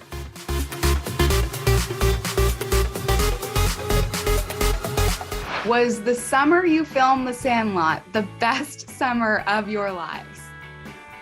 It was for sure the best summer of my life. Yeah. I don't think anything, compares to it since then. And I think we just had a blast. It was summer camp for like 2 or 3 months that we filmed over the summer, and definitely the best. Yeah, it was pretty great. It's hard to beat. Obviously, I love my family, and I wouldn't want my wife to think that, my 11-year-old summer was the best summer of my life. But it was pretty awesome, hanging out with friends and having that experience, and then getting to share it with the rest of the world forever. It's just it's a pretty amazing thing. This film represents the best of summer, the 4th of July celebrations, the carnival, kids playing ball, the s'mores, you name it. There's so many different elements. Why do you think The Sandlot is a film that has defined summertime for a lot of people? It takes people back to an era of the United States where kids went outside and they played, and when the sun went down, that's when they went home. I want you to get out into the fresh air and make some friends. Run around, scrape your knees, get dirty. You had adventures during the day. It'll be 30 years next year, first of all. How does that feel for you guys? It's amazing. I mean, anytime you do a film, you never know what the results are going to be. But to still be here talking about this 30 years later and to see it still affecting people's lives for the better is that's kind of why you're in the arts. It's the reason that you want to do. That's what you set out when you have passion about a project, is to hope that you get one that changes things, forevermore. So it's a blessing. And we appreciate all the love and support that we've gotten over the years. What were your favorite scenes to film for each of your characters? I loved all of the baseball stuff. Obviously, it was a lot of fun. When we played the other team, it was a blast. Filming the whole chase scene, we did that for 2 weeks. So just the dog chasing Benny and all the different stuff. That was a lot of fun as well. I think that there's something to find that was cool about everything. And even in the treehouse stuff, that treehouse was amazing. This is when they really built sets for film still. There was no green screens or anything like that. So that was all real craftsmanship. A carpenter, the construction guys on set actually built those sets. So they were so cool and so in depth, Mr. Myrtle's house. And it was a really cool time in filmmaking because you still had all of the crafts really showcasing their work, whereas now maybe things are a little bit more reliant on computer generated software and stuff like that. So it was a cool time to kind of see them fabricate this really cool film and these really cool sets. Obviously, my favorite scene was going over the fence to come face to face with the beast and being on that crane. And it's really cool because, back then, kids could do their own stunts, which would never happen nowadays. And just a lot of the stuff that I didn't even see till the final picture came out. The 4th of July scene, we filmed that with just literally lights and gels that they put in front to make it look like fireworks were going off. When we filmed that, it didn't seem that iconic to me until you put Ray Charles to it, until you put the fireworks in the sky. And when we saw the final product, we were like, wow, that really that's an amazing scene. So it's just movie magic. God done shed his grace on thee. What kind of memories do people, tell you that they have that are related to The Sandlot? What do the fans come up to you and say?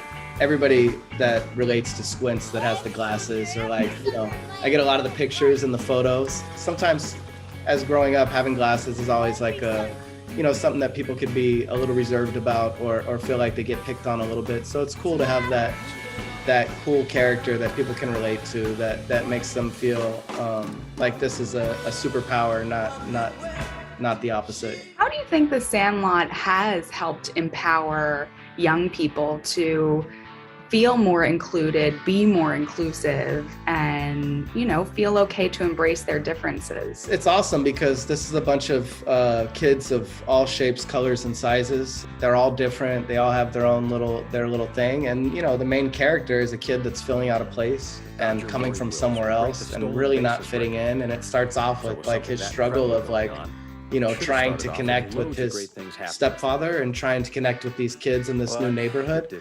And it takes a guy like Benny, who is obviously a very strong character and an amazing baseball player and a total star, to just say, leave him alone. We need an extra guy, and this guy's gonna be it, So it's about including people regardless of, what the masses feel. So I think it has a lot to say about, real American values, because that's what America is. It's a melting pot of different cultures and different people that find common ground to create a better life for themselves.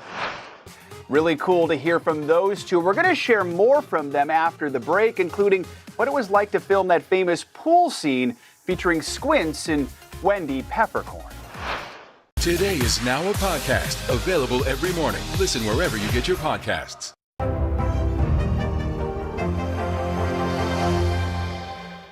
Top Story with Tom Llamas, weeknights at 7 on NBC News Now.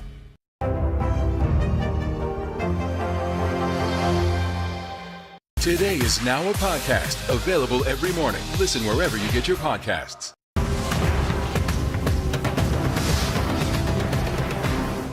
Live from Ukraine, from Uvalde, Texas, from Mayfield, Kentucky.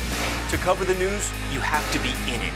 This is how so many towns and cities are protecting themselves. You can actually see they're pushing the gates open. Was there a school officer on campus? That's what we've been told. No. Do you remember any tornado as bad as this one? You look at this and you're thinking, we're not going to have power for weeks, if not months. Exactly. Every night, it's your news playlist. Top Story with Tom Llamas, weeknights at 7 on NBC News Now. For breaking news in our changing world, download the NBC News app. Today is now a podcast, available every morning. Listen wherever you get your podcasts.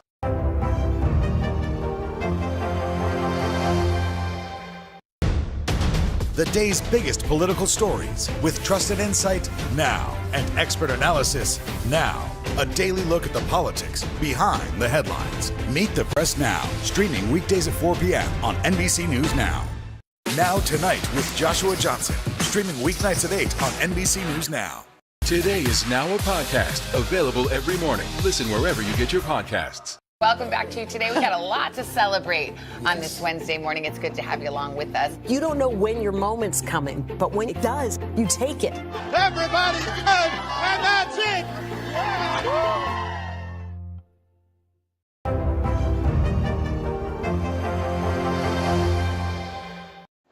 Welcome back to our special episode of Pop Start Plus. Let's pick back up with Donna Fairzen's conversation with two stars from The Sandlot, Marty York and Chauncey Leopardi, who spoke about that very pivotal pool scene and the impact it's had on young kids today.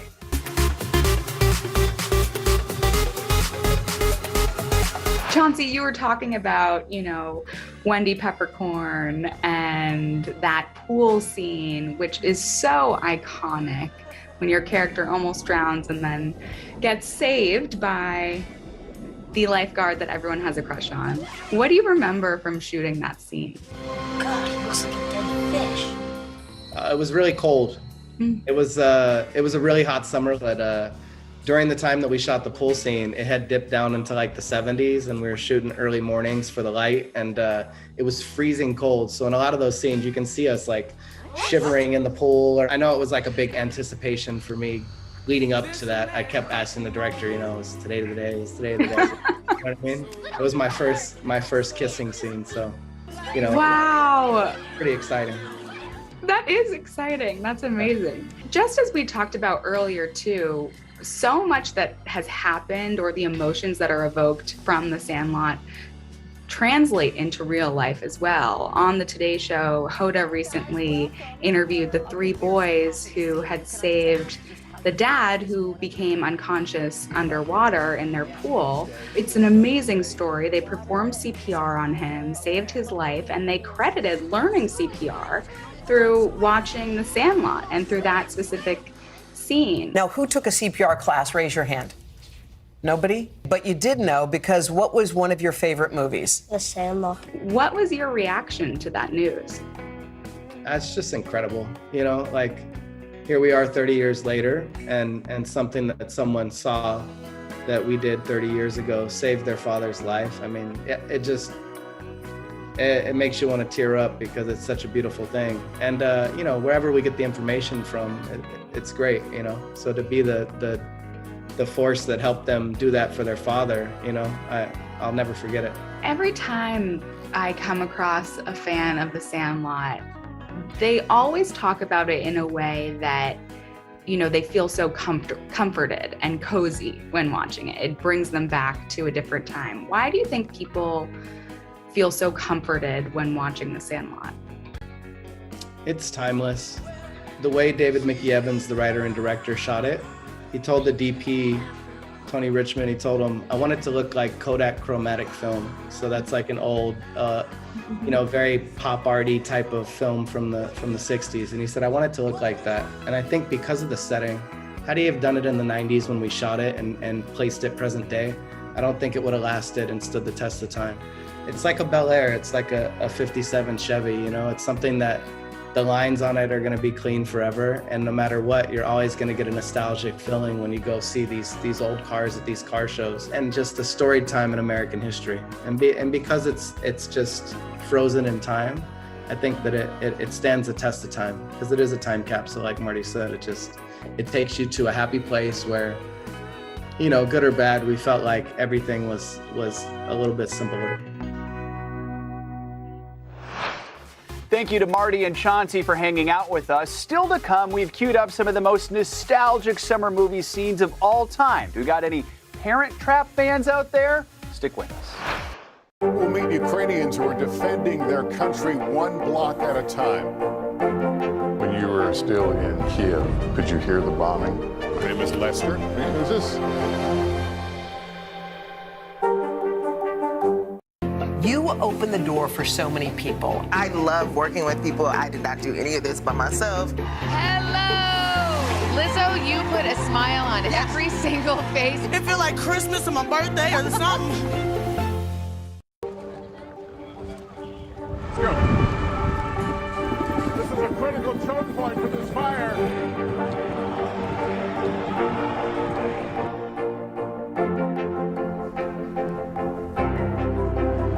And good evening from New Orleans. Nice to really spend some time with you. Appreciate it.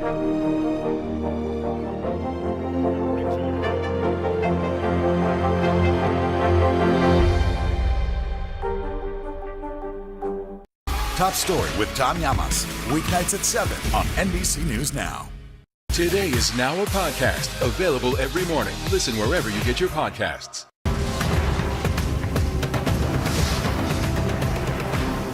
We'll meet Ukrainians who are defending their country one block at a time. When you were still in Kiev, could you hear the bombing? My name is Lester. Hey, who's this?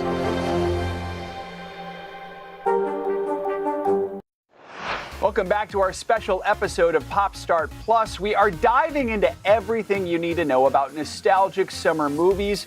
And who better to guide us along than Chris Witherspoon? He is the founder and CEO of Pop Viewers, and he's about to take us on a lovely trip down memory lane with some of the most nostalgic summer movie scenes ever.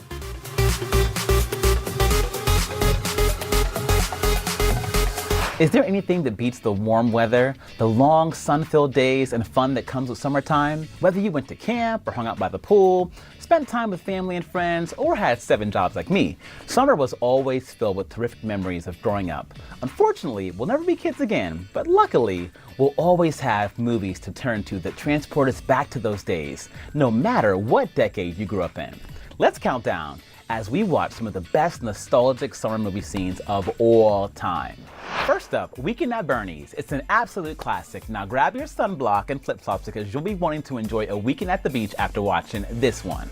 In it, Jonathan Silverman and Andrew McCarthy play friends who are invited for a weekend at their boss's opulent beach house. Lots of shenanigans ensue that ultimately lead to their boss, Bernie's, death. But to avoid ruining their weekend, Richard and Larry pretend he's still alive. Let's take a look at the clip. You're probably right. Get it together, Bernie. Here we go, shoot. Move it over a little bit, okay, baby? I don't understand why we have to move him, Reg. Oh, don't ask me any questions, Larry. Just move him. Oh. Here we go. Ready? I can't believe I'm touching a dead body. Here's your boss. Come on. Let's go. Whoa. Oh, Bernie. Oh, what a kidder, huh? Oh, Bernie, you're on this, darling. Come on. That's what you call some dead weight. Let's go. Come on, he's crazy. Here we go. Wait, is there an award for playing the best dead guy? If so, Terry Kaiser deserves it. If you're looking to laugh like there's no tomorrow, add this film to your summer watch list. Next up, one of almost everyone's favorites, The Notebook. Ryan Gosling and Rachel McAdams killed these roles as lovers who were always meant to be together. Who could forget the moment when Noah and Allie reunited after 7 years apart?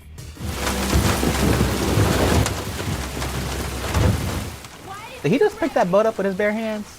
I think he did. It wasn't over for me. I waited for you for 7 years. Now it's too late. I wrote you 365 letters. I wrote you every day for a year. You wrote me? Yes. It wasn't over. It still isn't over. Ooh. That's a kiss right there. Ooh. Talk about a hot girl summer. Even all that rain couldn't cool those two down. On to another fun one, Ferris Bueller's Day Off. Now, if you watch this as a teen, then you got tons of ideas of how to spend the perfect day playing hooky. Matthew Broderick stars, of course, as Ferris Bueller, and the movie starts a month before Ferris's high school graduation. Ferris ends up at a museum, a baseball game, a fancy restaurant, you name it. One of the most hilarious moments was when his teacher realizes he's missing from class. Let's watch this clip. Anderson. Here. Bueller. Bueller. Bueller. He's sick. My best friend's sister's boyfriend's brother's girlfriend heard from this guy who knows this kid is going with the girl who saw Ferris pass out at 31 Flavors last night. Now she can lie. Pretty serious. That's a good lie. Thank you, Simone. No problem whatsoever. Fry. Oh my God. Ben Stein's boring, monotone delivery gets me every time. And P.S., find yourself a coworker that will be your alias next time you want to ditch work on a summer Friday. Everybody needs one of those. Now, Clueless is one of those timeless movies following a group of popular high school friends. If you didn't know, it's a modernization of Jane Austen's Emma, and it's got an amazing cast. Alicia Silverstone and Paul Rudd, and of course, the late, great Brittany Murphy. Just to name a few. Check out this scene where Cher, played by Silverstone, makes the case for not participating in PE class. Earth to Cher! Come in, Cher! Oh my God. Ms. Stoger, I would just like to say that physical education in this school is a disgrace. I mean, standing in gym line outfits. for 40 minutes is hardly Different aerobically outfits. effective. I doubt I've worked off the calories in a stick of carefree gum. Come on, Cher. I feel like in this scene, Cher could have just said, as if, and been done with it. Clueless does take place throughout all 4 seasons, but real talk, those Beverly Hills vibes will have you feeling like you're on vacation. Another fun summer love story with lots of dancing. You guessed it, Dirty Dancing. Jennifer Grey and Patrick Swayze play Baby and Johnny, and the two fall in love after being paired as dance partners. Now, one of the most iconic movie lines ever came from the scene where Johnny proclaims his love for Baby before the movie's final epic dance performance. Let's watch.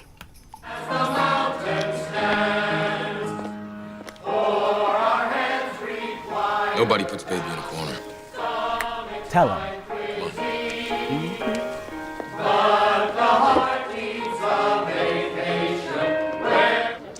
Sorry about the disruption, folks. But I always do the last dance of the season. But this year somebody told me not to. So I'm gonna do my kind of dancing with a great partner. Sit down. He's not only a terrific dancer. Dirty dance. Somebody who's taught me that there are people willing to stand up for other people no matter what it costs them. The best part's yet to come. I am declaring it now. Nobody puts Baby in the corner is one of the most iconic movie lines of all time. Try to tell me it's not. Alas, if only all of our summers could end with a sultry summer dance routine. And next up, one of my favorites, Poetic Justice. Janet Jackson, Regina King, and Tupac Shakur gave legendary performances in this film. They play friends who road trip to Oakland, California, and basically fall in love along the way. Poetic Justice is another one of those films that will definitely have you crying and laughing, but I love this scene where the friends crashed a random family barbecue. Let's take a look. I don't think so. My cousin. Look at my family over here. My cousins. What's up, cousin? How you doing, boy? Cousin. What's up, cousin? What's up? Boy, I ain't seen you and I don't know where. Yeah. Janet Jackson knows how to give a good stank face, and sometimes all you gotta say is cousin. And you guys, I'm pleading the fifth on if I've ever crashed a barbecue for a burger. Please don't judge me. And last, but certainly not least, I doubt you've ever gone a summer without watching this one. The Parent Trap. The remake stars Lindsay Lohan and tells the story of twin sisters who meet and realize they are really sisters at summer camp. The moment they see each other and realize how much they look alike is priceless. Let's take a look.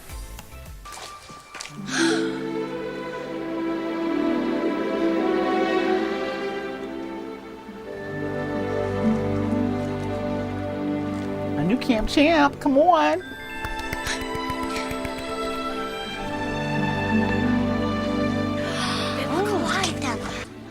Those freckles get me every time. Why's everyone staring? Do we have Kleenex handy? See what? Please? I need them. This part gets me every time. Resemblance between you and me? Oh my God, every time that movie gets me. You know, I watched this movie so many times as a kid, and you couldn't tell me Lindsay Lohan didn't have a twin sister in real life. It's definitely one to add to the rotation, y'all. Okay, we just gave you a taste of a few surefire summer flicks. Now I know we outside again, but with this summer heat, nothing beats a good old movie night. We hope you have a blast watching or rewatching some of our favorite picks. So many great recommendations. Our thanks to Chris for bringing them to us and for giving us all a boost with your terrific reactions. We should mention you can download the Pop Viewers app from the App Store. That was our Popstart Plus Nostalgic Summer Movie Special here on Today All Day. Thank you for tuning in. Hope you had as much fun as we did revisiting some of our favorite films from the past. It's been a pleasure to bring them to you. Have a great day.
We'll meet Ukrainians who are defending their country one block at a time.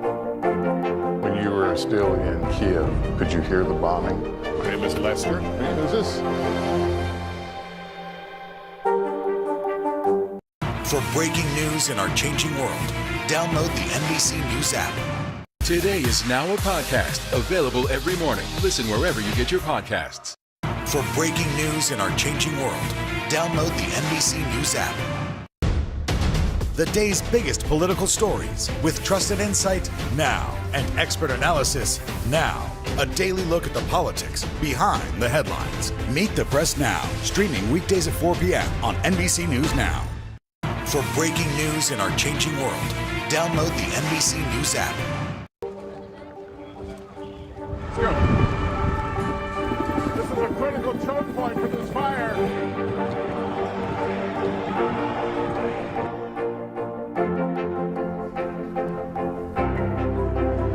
And good evening from New Orleans. Nice to really spend some time with you. Appreciate it.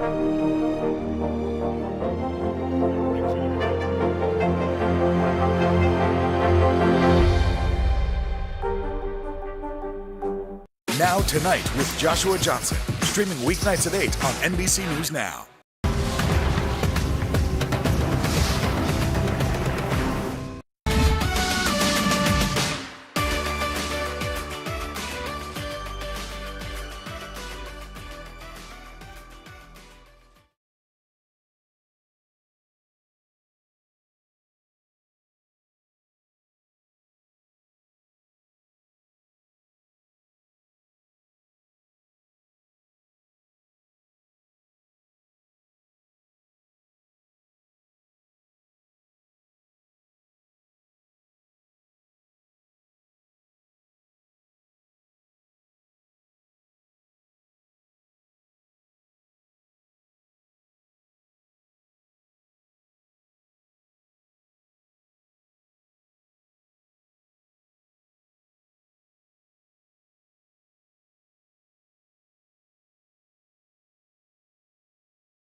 Welcome back to Today. We got a lot to celebrate on this Wednesday morning. It's good to have you along with us. You don't know when your moment's coming, but when it does, you take it.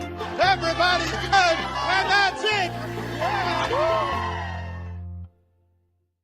What do you love about fatherhood? The chaos, the learning. Is climate change one of your top priorities? What's your message to girls who want to make a difference in their own communities? Believe in yourself. For breaking news in our changing world, download the NBC News app. Welcome back to Today. We got a lot to celebrate on this Wednesday morning. It's good to have you along with us. You don't know when your moment's coming, but when it does, you take it. Everybody's good, and that's it. We'll meet Ukrainians who are defending their country one block at a time. When you were still in Kiev, did you hear the bombing? My name is Lester. Who's this? Top Story with Tom Llamas. Weeknights at 7 on NBC News Now. Today is now a podcast available every morning. Listen wherever you get your podcasts. What do you love about fatherhood? The chaos, the learning. Is climate change one of your top priorities? What's your message to girls who want to make a difference in their own communities? Believe in yourself. Live from Ukraine, from Uvalde, Texas, from Mayfield, Kentucky. To cover the news, you have to be in it. This is how so many towns and cities are protecting themselves. You can actually see they're pushing the gates open. Was there a school officer on campus? That's what we've been told. No. Do you remember any tornado as bad as this one? You look at this and you're thinking, we're not going to have power for weeks, if not months. Exactly. Every night, it's your news playlist. Top Story with Tom Llamas. Weeknights at 7 on NBC News Now.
Now Tonight with Joshua Johnson, streaming weeknights at 8 on NBC News Now.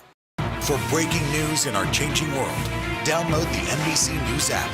Welcome back to Today. We got a lot to celebrate on this Wednesday morning. It's good to have you along with us. You don't know when your moment's coming, but when it does, you take it. Everybody's good, and that's it. Today is now a podcast, available every morning. Listen wherever you get your podcasts. Top Story with Tom Llamas, weeknights at 7 on NBC News Now. The day's biggest political stories with trusted insight now and expert analysis now. A daily look at the politics behind the headlines. Meet the Press Now, streaming weekdays at 4 p.m. on NBC News Now.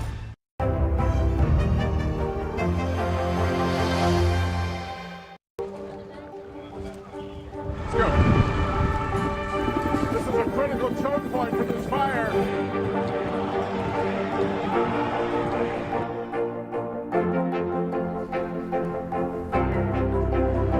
And good evening from New Orleans. Nice to really spend some time with you. Appreciate it.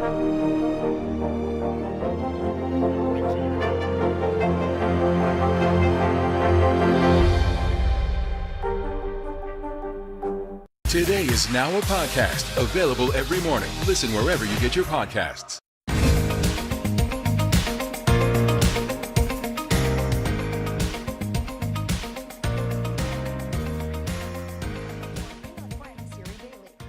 Siri's the creator of Seriously Delicious, and she's showing us how to make a couple of sweet treats that are perfect for lunch boxes, perfect for after-school snacks, perfect for us, and for our kids. I think that these are perfect for bribing your kids when they get home from school to do their homework. That's a great idea. Right? So I like I'm it. not above bribing. So tell us what the first one is. Okay, so we're gonna make magic bars. I grew up calling them 7-layer bars, but over time I've put 8 or 9 or 10 layers, so I call them magic bars. When we heard magic bars earlier, we thought they were for adults only. No. Okay, so this is graham cracker crumbs and chocolate wafers. That's kind of my twist on it. I add chocolate wafers to the crust. Why is that not a thing? Why is graham cracker and Oreo not a thing? More They should be flavor. together. Okay. Melted butter. So we were going to make them together. You want me to pull? You want to do that? So just mix that up. Siri, when you bake I'll or give cook, them are to you you guys. neat? Are you do you? Yes. Yes, she you is. are. You're a I neat. am. You are clean. I do this at home. I pour everything indoors like I'm cooking on For TV real? at home, and people are like, but it first of all is fun to pour things in, and it just keeps everything.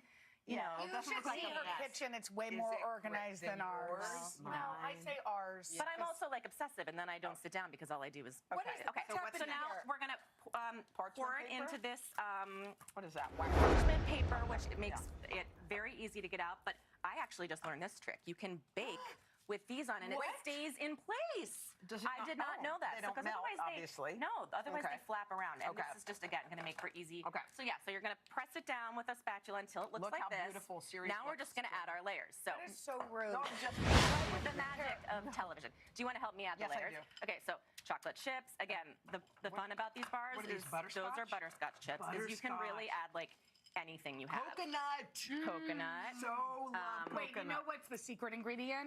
What? You know. Potato chips. Wait, what? Yes, because I love the salty and sweet combination. These are pecans, but if you don't want to do nuts, if you have an allergy, take them out. She's throwing it on top.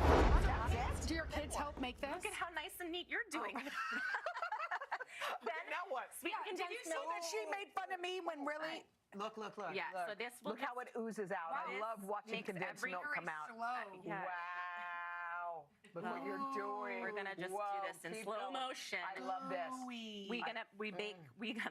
We'll bake this for about 25 to 30 minutes. How much is a can of condensed milk? Yeah. Oh yeah. And it just lets everything set and it gets I love really ooey and gooey. Okay. So anyway, those are delicious. So now we're gonna make lemon bars. Wait, are we done? What happened there? Well, we're gonna eat them. We'll bake them and we'll eat them later. Okay. How long do you bake them for? About 25 to 30 minutes, 350 degrees till everything sets and gets, Okay.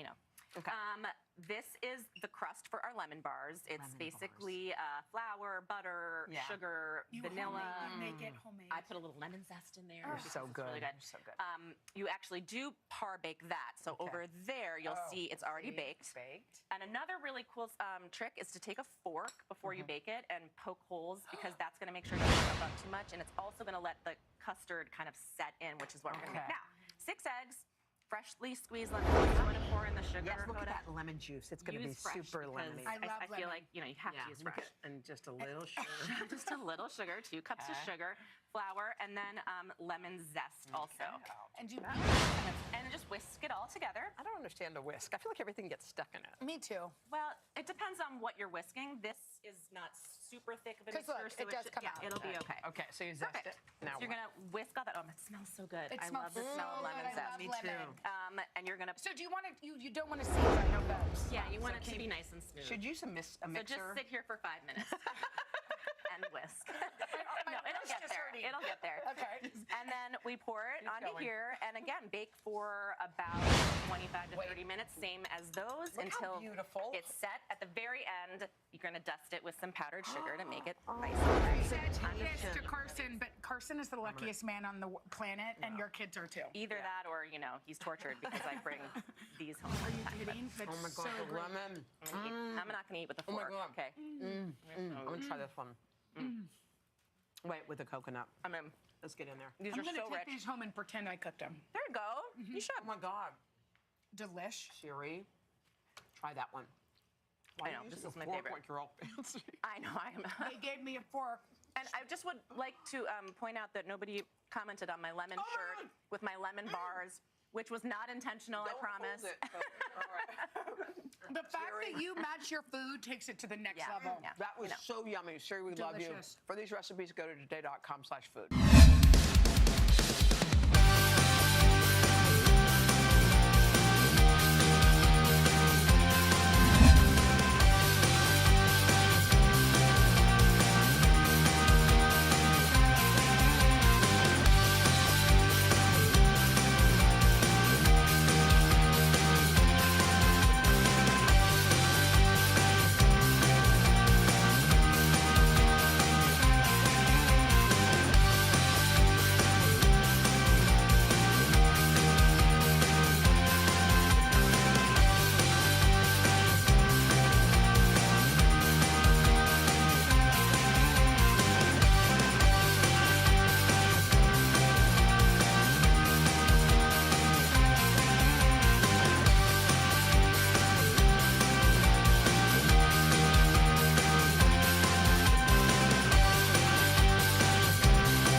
New York City is home to so many iconic foods, but when the city that never sleeps wakes up for breakfast, they want a bagel with a cream cheese schmear piled high with lox.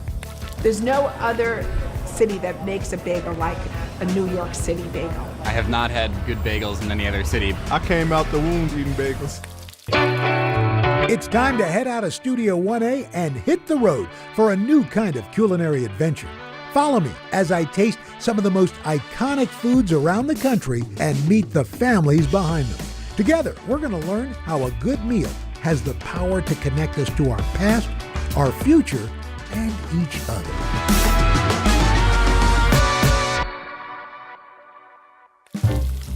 If New York's known for anything, it's its bagels. And we got them all. Everything bagels, rainbow bagels, pumpkin bagels, croissant bagels, and of course you can't have them without a schmear. While the bagel first came from Poland, many food historians say its pairing with salmon and cream cheese originated right here in the Big Apple. In this town, few specialty food shops are as beloved and as historic as Russ and Daughters. I've been waiting in line probably 15, 20 minutes, but it's definitely worth it. I like the contrast of the flavor. It's like a nice little bagel with salty lox. Something about the salmon and cream cheese together, I try to make it at home, but it's nothing compared to Russ and Daughters. They've been serving premium smoked fish to hungry New Yorkers and folks from around the world for over 100 years. Just a few blocks from the store is the Russ and Daughters Cafe. Hi, Al. Hey, how are you? Welcome to the Russ and Daughters Cafe. Nice to see you great to guys. have you here. Thanks for having us. This is beautiful. Thank you. Nikki Russ Fetterman and Josh Russ Tupper are the grandchildren of the original Daughters. These cousins are fourth-generation owners, carrying on their family's culinary legacy. So This is Russ and Daughters. This is our great-grandfather, Joel Russ, who started the business, his wife, Bella, and his 3 daughters. Josh and I have the same grandmother, Anne. She was the youngest of the 3. Was it unusual at that time for you, because you usually would see so-and-so and sons, but to see Russ and Daughters? Very unusual. But, I mean, honestly, if he had had sons, it probably would have been Russ and Sons. Well, thank goodness he did. We like to think of him as a feminist, but he was a good businessman. Joel Russ immigrated from Poland in 1907. And he started just standing on the streets of the Lower East Side selling schmaltz herring out of a barrel. And a family could feed itself for 2 nights with 1 fish. In 1914, he opened his first brick and mortar shop, J. Russ National Appetizing. Joel and his wife had 3 daughters, Hattie, Ida, and Ann. When they turned 11, each daughter began working with their dad. What was their relationship like with him? Because he's your dad, but he's also your boss. Your boss. Yeah. And I think he cared more about being the boss and the shopkeeper. He was a new immigrant to this country who was just trying to survive and make a place for his family. And that was his focus. And he saw his children as cheap labor. The sisters grew up learning all aspects of the business. In 1935, Hattie, Ida, and Ann became Joel's partners. The shop was renamed Russ and Daughters, making it the first in America to bear "and Daughters" in its title. When your great-grandfather decided to start Russ and Daughters, why the Lower East Side? After Ellis Island, this was the starting off point for the majority of poor Jewish immigrants. This is where they landed and they got their start. And so he was just feeding basic food to other poor immigrants like himself. At the turn of the century, this neighborhood was one of the most densely populated places on the planet. Many immigrants from all around the world lived in overcrowded tenement buildings, the conditions having a profound impact on their diets. One of the things about Lower East Side Jewish food is that a lot of food wasn't made at home. When you don't have running water and when you don't have electric or gas stoves, it's really hard to do very much cooking. And so for women who are responsible for feeding their families, they had to get food from push carts, from restaurants, from bakeries. Joel Russ was one of many vendors catering to this new population. I've always been curious, how did it come about, or from what you've heard, that somebody thought, hey, here's this round bread, we'll put some fish on it, but oh, by the way, before we do, let's put some cream cheese, some dairy on it. Yeah. First of all, Russ and Daughters is the torchbearer of what's called appetizing. And this is a food tradition born here in New York, and it's the sister food tradition to delicatessen, both of which come up through the Jewish kosher dietary rules. You have to separate fish and dairy from meat. So a delicatessen, strictly speaking, is for meat. The appetizing store is where you go for fish and dairy, things like herring, smoked fish. When we say bagel and lox, most people are, we're referring to a smoked salmon, but the original bagel and lox was not with smoked salmon. Technically, lox, or belly lox, is salmon cured in salt, which preserves fish without refrigeration. There's no smoking involved, and it's incredibly salty, so it pairs perfectly with tangy cream cheese. But who was the first person to put lox on a bagel? So no one really knows how bagels, lox, and cream cheese all came together. We know that bagels come from Eastern Europe. We know that lox kind of comes basically from Nova Scotia, kind of. We know that cream cheese is an American food. But what we know is that these things come together as part of a compromise between different generations of American Jews. Jewish law prohibits cooking with most heat sources on the Sabbath, so the combo of bagels and lox created a filling meal for observant Jews to enjoy on the day of rest.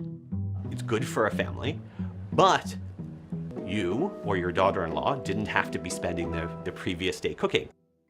As one of the country's oldest appetizing stores, Russ and Daughters has been serving kosher meals for generations. and the weekends are still their busiest days. I can't think really of anything that's more New York than lox and bagels. I agree. I think that this is a food that came up through the Eastern European Jewish immigrants to New York. But now it's transformed and just become New York food. It belongs to all New Yorkers.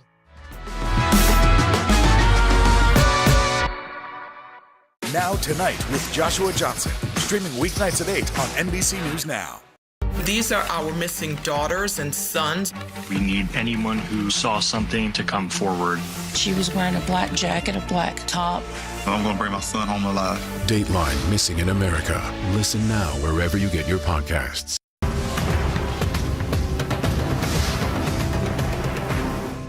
Top Story with Tom Llamas, weeknights at 7 on NBC News Now. For breaking news in our changing world, download the NBC News app.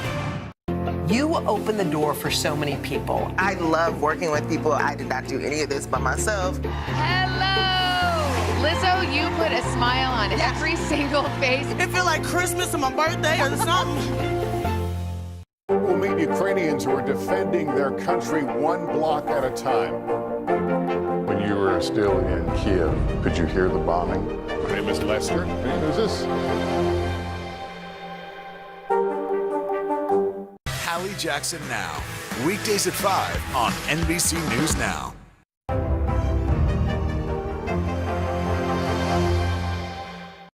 You open the door for so many people. I love working with people. I did not do any of this by myself. Hello!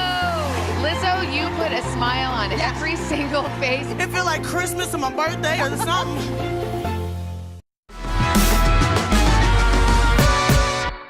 In the United States, women own less than 20% of all businesses. At the iconic Russ and Daughters, co-owner Nikki Russ Fetterman is building on the legacy of her grandmother and great aunts. Growing up, you followed in the footsteps of strong women who may not have chosen this, but took it on and obviously made it really successful. What is it like for you following in those footsteps? It's a tremendous feeling to be now the great-granddaughter.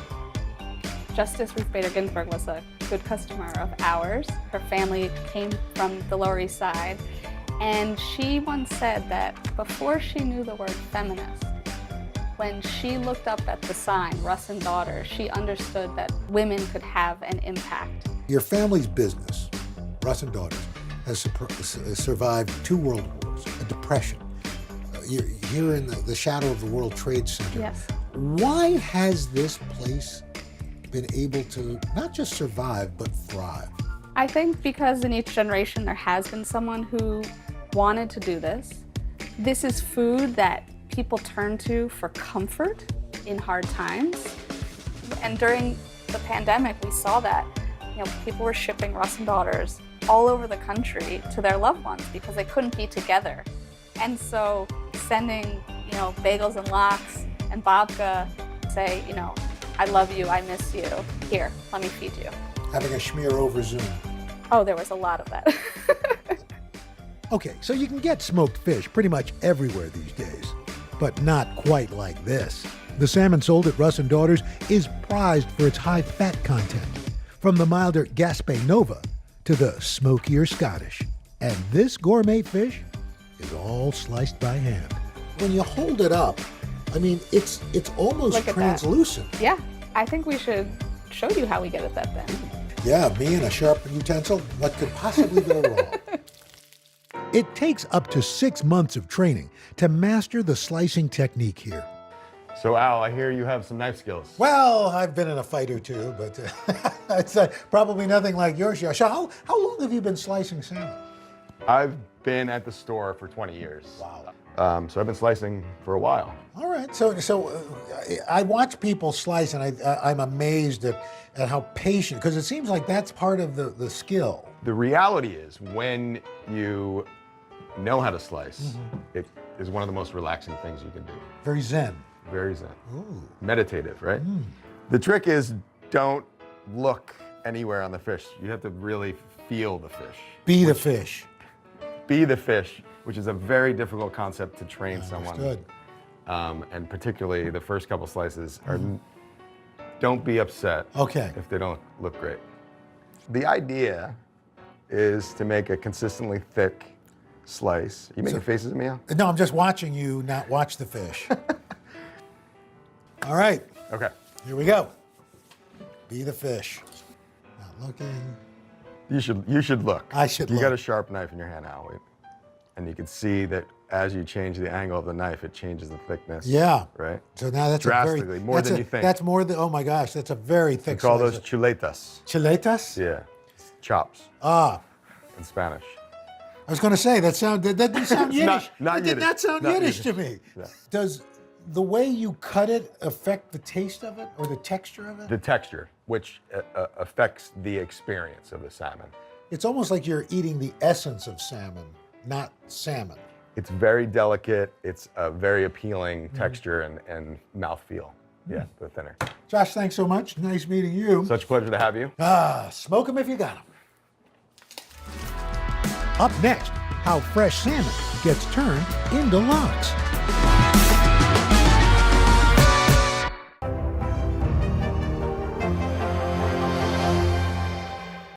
These are our missing daughters and sons. We need anyone who saw something to come forward. She was wearing a black jacket, a black top. I'm gonna bring my son home alive. Dateline Missing in America. Listen now wherever you get your podcasts. To cover the news, you have to be in it. This is how so many towns and cities are protecting themselves. They're pushing the gates open. Was there a school officer on campus? That's what we've been told. No. Top Story with Tom Llamas. Weeknights at 7 on NBC News Now. Today is now a podcast available every morning. Listen wherever you get your podcasts. Hallie Jackson Now. Weekdays at 5 on NBC News Now. Let's go. This is a critical choke point for this fire.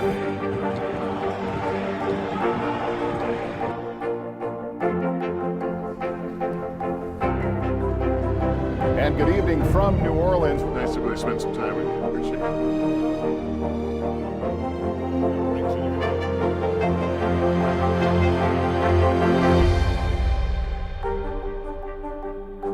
Today is now a podcast available every morning. Listen wherever you get your podcasts.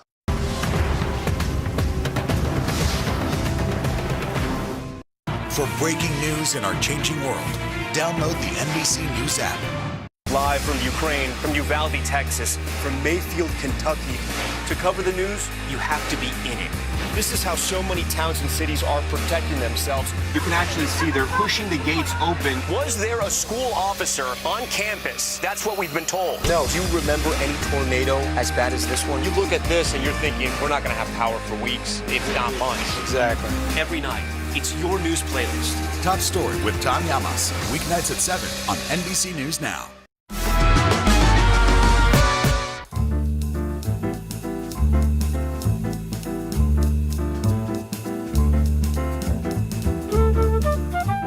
I'm here at the Acme Smoked Fish Factory. Now there is something fishy going on in there, and you better believe I'm gonna find out what it is. The folks at Acme process, smoke, and pack nearly 8 million pounds of fish every year. They sell to eateries all over the country, including Russ and Daughters. It smells of smoke and it smells of fish. That's the way it's supposed to be. It smells like New York City. Yes. All right, so as you know, in any food plant, food safety is of paramount importance. Right. I see you got your boots on I here. just happen to be wearing these. Awesome.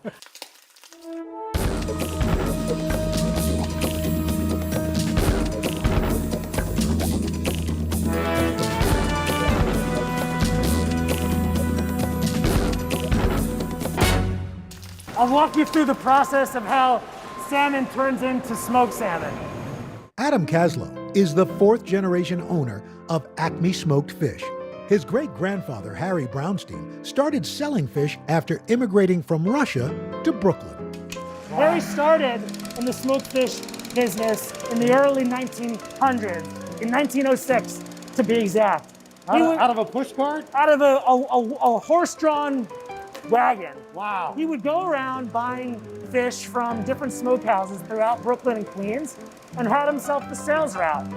You know, he worked close to 45 years. I mean, his dream was to open up his own smokehouse, and it took him 45 years to finally achieve that. Wow. Adam now runs a massive smoked fish empire, supplying many of New York City's popular bagel shops, from H&H to Essa Bagel. Acme also selling to national grocers like Trader Joe's. At the end of the day, it's all about the fish. We bring in fish from all over the world. Smoked salmon is probably the most popular thing that we make, and our salmon come from different places: Norway, Scotland, Chile, and Alaska. It can take up to 5 days to make smoked salmon. Every order is made to the buyer's tastes, from the type of salmon to the curing method. The first step, cutting a whole fish into fillets. Whoa! Yeah, so this is a 12-kilo whole salmon that I caught over here in Long Island Sound. No, I'm just kidding. This is an Atlantic salmon. It's farm raised. We use Atlantic salmon because it has the most fat, and fat equals flavor when making smoked salmon. Right. So what are you cutting out, the backbone there? Yeah, this is the bone. Carving into a fish this size requires expert hands. After the fish is filleted, it's preserved with salt. The fish is then treated with a wet brine or a dry cure. Okay, so let's dry cure some salmon. Good. First thing, we're gonna get it onto the raft. Okay. So, see if you can pick up this salmon, grab it by the tail. Okay. Grab with your other hand. Underneath. And we're gonna lay it onto the screen. Okay.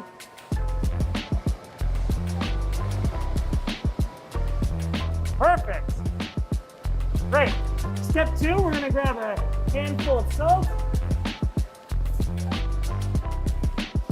So it's just a thin layer. Yep. Right along the top of the dorsal. Like kind of down the center line, I suppose. And we'll give it a nice love tap. That's it? That's it. This fish is rather large. So traditionally we would probably wet brine this fish, but for smaller fish, the dry cure lasts about 24 hours. Okay. That's a huge fish. Right. After curing, the fillets are cold smoked for up to 20 hours. This process imparts a subtle, smoky flavor. Let me show you how the smoker works. So, these are a collection of that wood chip blend that we were talking about earlier. There are different ways to smoke fish fillets. Hot smoking results in flaky, opaque fillets. Unlike traditional lox, smoked salmon is cold smoked below 85 degrees. This helps the fish retain its silky texture and makes it perfect for slicing. Ready to help me get this bad boy into the oven? You bet. All right. All right. Hey now. Let's close her up. Woo! Shut her down. After the smoker, the fish is cooled, then packed for shipping.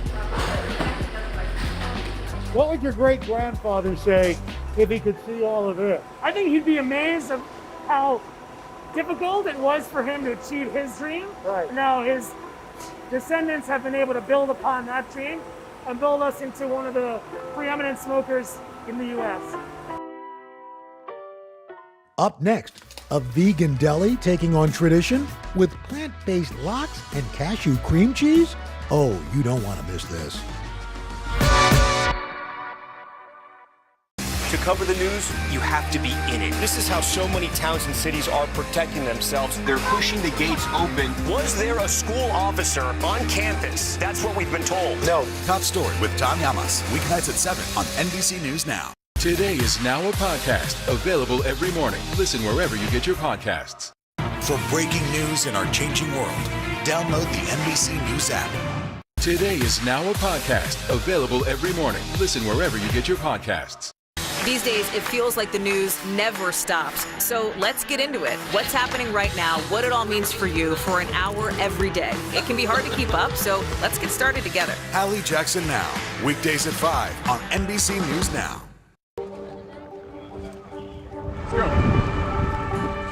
This is a critical choke point for this fire.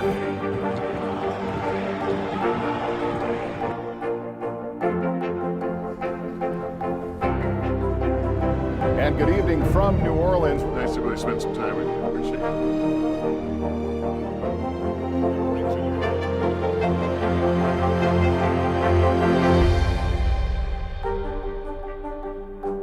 Now Tonight with Joshua Johnson, streaming weeknights at 8 on NBC News Now. Hallie Jackson Now, weekdays at 5 on NBC News Now. Today is now a podcast, available every morning. Listen wherever you get your podcasts.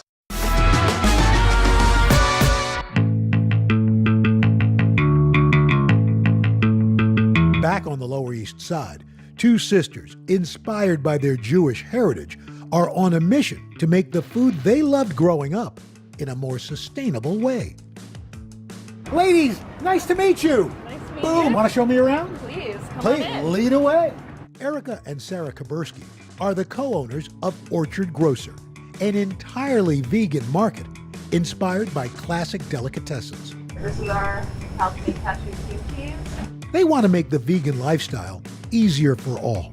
Right after college, they opened their first business, a shoe store called Moo Shoes.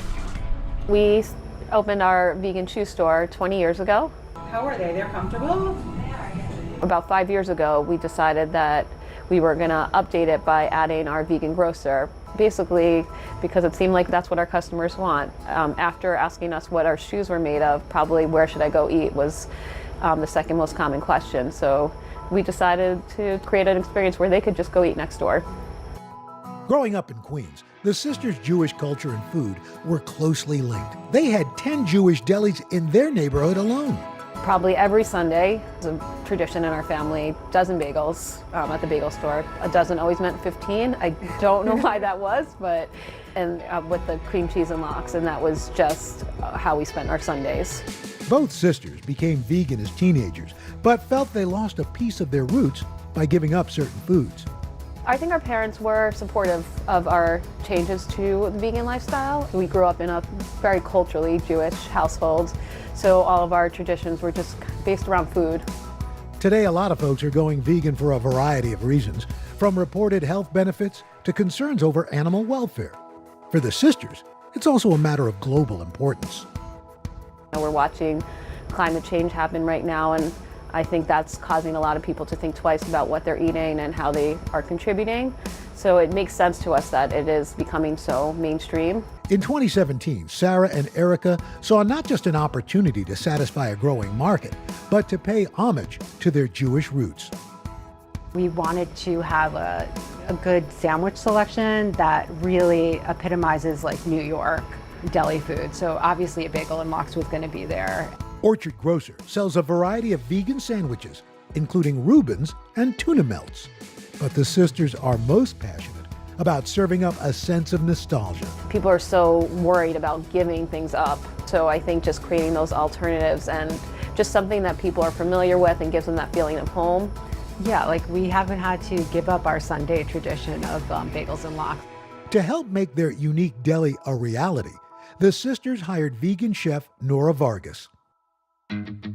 Nora shares a passion for plant-based foods. She also knows how to turn carrots into salty lox. How did you come up? I mean, you have to think, okay, what can mimic a smoked salmon? Yeah. So how did you, was it look like you thought, well, the only orange vegetable out there Exactly. other than a sweet potato is carrot. We know the texture that we need to go for. We know the flavor that we want to go for. So we started with the color and then we just kind of built it from there. Okay, so let's get started. I'm really fascinated. Okay, all right, I'm excited. So we have prepared, what do we have, maybe 10 pounds of carrots here for you. These are huge. These would have been huge carrots. Seriously, yeah, like the size of my forearm. But you have slice them very thin on a mandolin? Yes, yeah, Okay. exactly. All right, so we're all gloved up and we are going to, the next step in this process is to apply our rub to our carrots. So in here we have a mixture of sugar, salt, and the rest I can't tell you about. Oh, it's a secret kind of thing. Yeah. So this would be kind of like the brine that you would use, the dry brine that you would use on fish. Exactly. Except it's going on vegetables. Yeah. We got our inspiration for a lot of different components of this recipe from the way that you would actually prepare fish if we were preparing fish and not carrots. Right. Coat everything. Interesting. Oh no, don't smell it. Don't figure out the secret just by smelling it. Okay, now. Because if I figure it out, she's gonna have to kill me. So I'm just gonna start rubbing, just smushing everything in there. Once we get everything coated, we would let this sit for 3 to 6 hours probably. Okay, great. So I think we nailed it. Okay. In here. Another secret ingredient? Definitely. Jeez, Yeah, but I can tell a lot you. of secrets here at Orchard. I'll tell you a little bit. Okay. Okay, so it's a combination of olive oil and aquafaba. Aquafaba? Yeah, are you familiar with that ingredient? I don't know. You know when you're opening up a can of beans Right. and you gotta drain them? Yes. The stuff that you drain out, that's aquafaba. Aquafaba? It's bean water. It's bean juice. Yes, exactly. Okay. Yeah. Okay, so I'm gonna pour, Okay. and then you can kind of do the same process Okay, that we did same before. process. Just squish it all in there, okay? Yeah, perfect. After we had let our carrots sit for 3 to 6 hours, we tossed them in the oven. So they bake. We like to call it cold smoking just to sound like classy. Like the process of making smoked salmon. Exactly, yeah. That does look very much like smoked salmon. And what would a bagel and lox be without the cream cheese? This vegan spread is made with raw cashews, salt, some secret spices, and coconut oil, all blended together with soft tofu. Should we make a bagel? Sure, let's do it.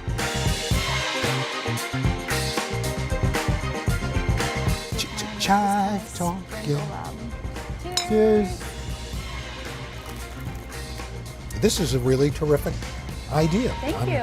Thank you for opening my eyes. Oh, thank you so much. I appreciate it. That Yeah. was fantastic. Okay, a great way to finish things up. I mean, we've seen the history, we've gone to the past, we were in the present, and you have brought us the lox and bagels of the future! A bagel with cream cheese and smoked salmon is a uniquely American combination. Born from Jewish roots, transformed by local ingredients, and carried on by new generations, this breakfast tradition has truly stood the test of time when it comes to food in New York City.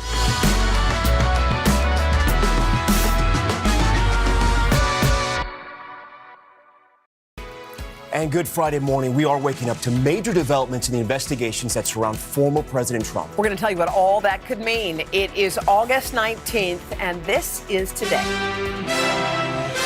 Making it public, a federal judge signals he will release the key document behind that unprecedented search of Mar-a-Lago. What the Justice Department is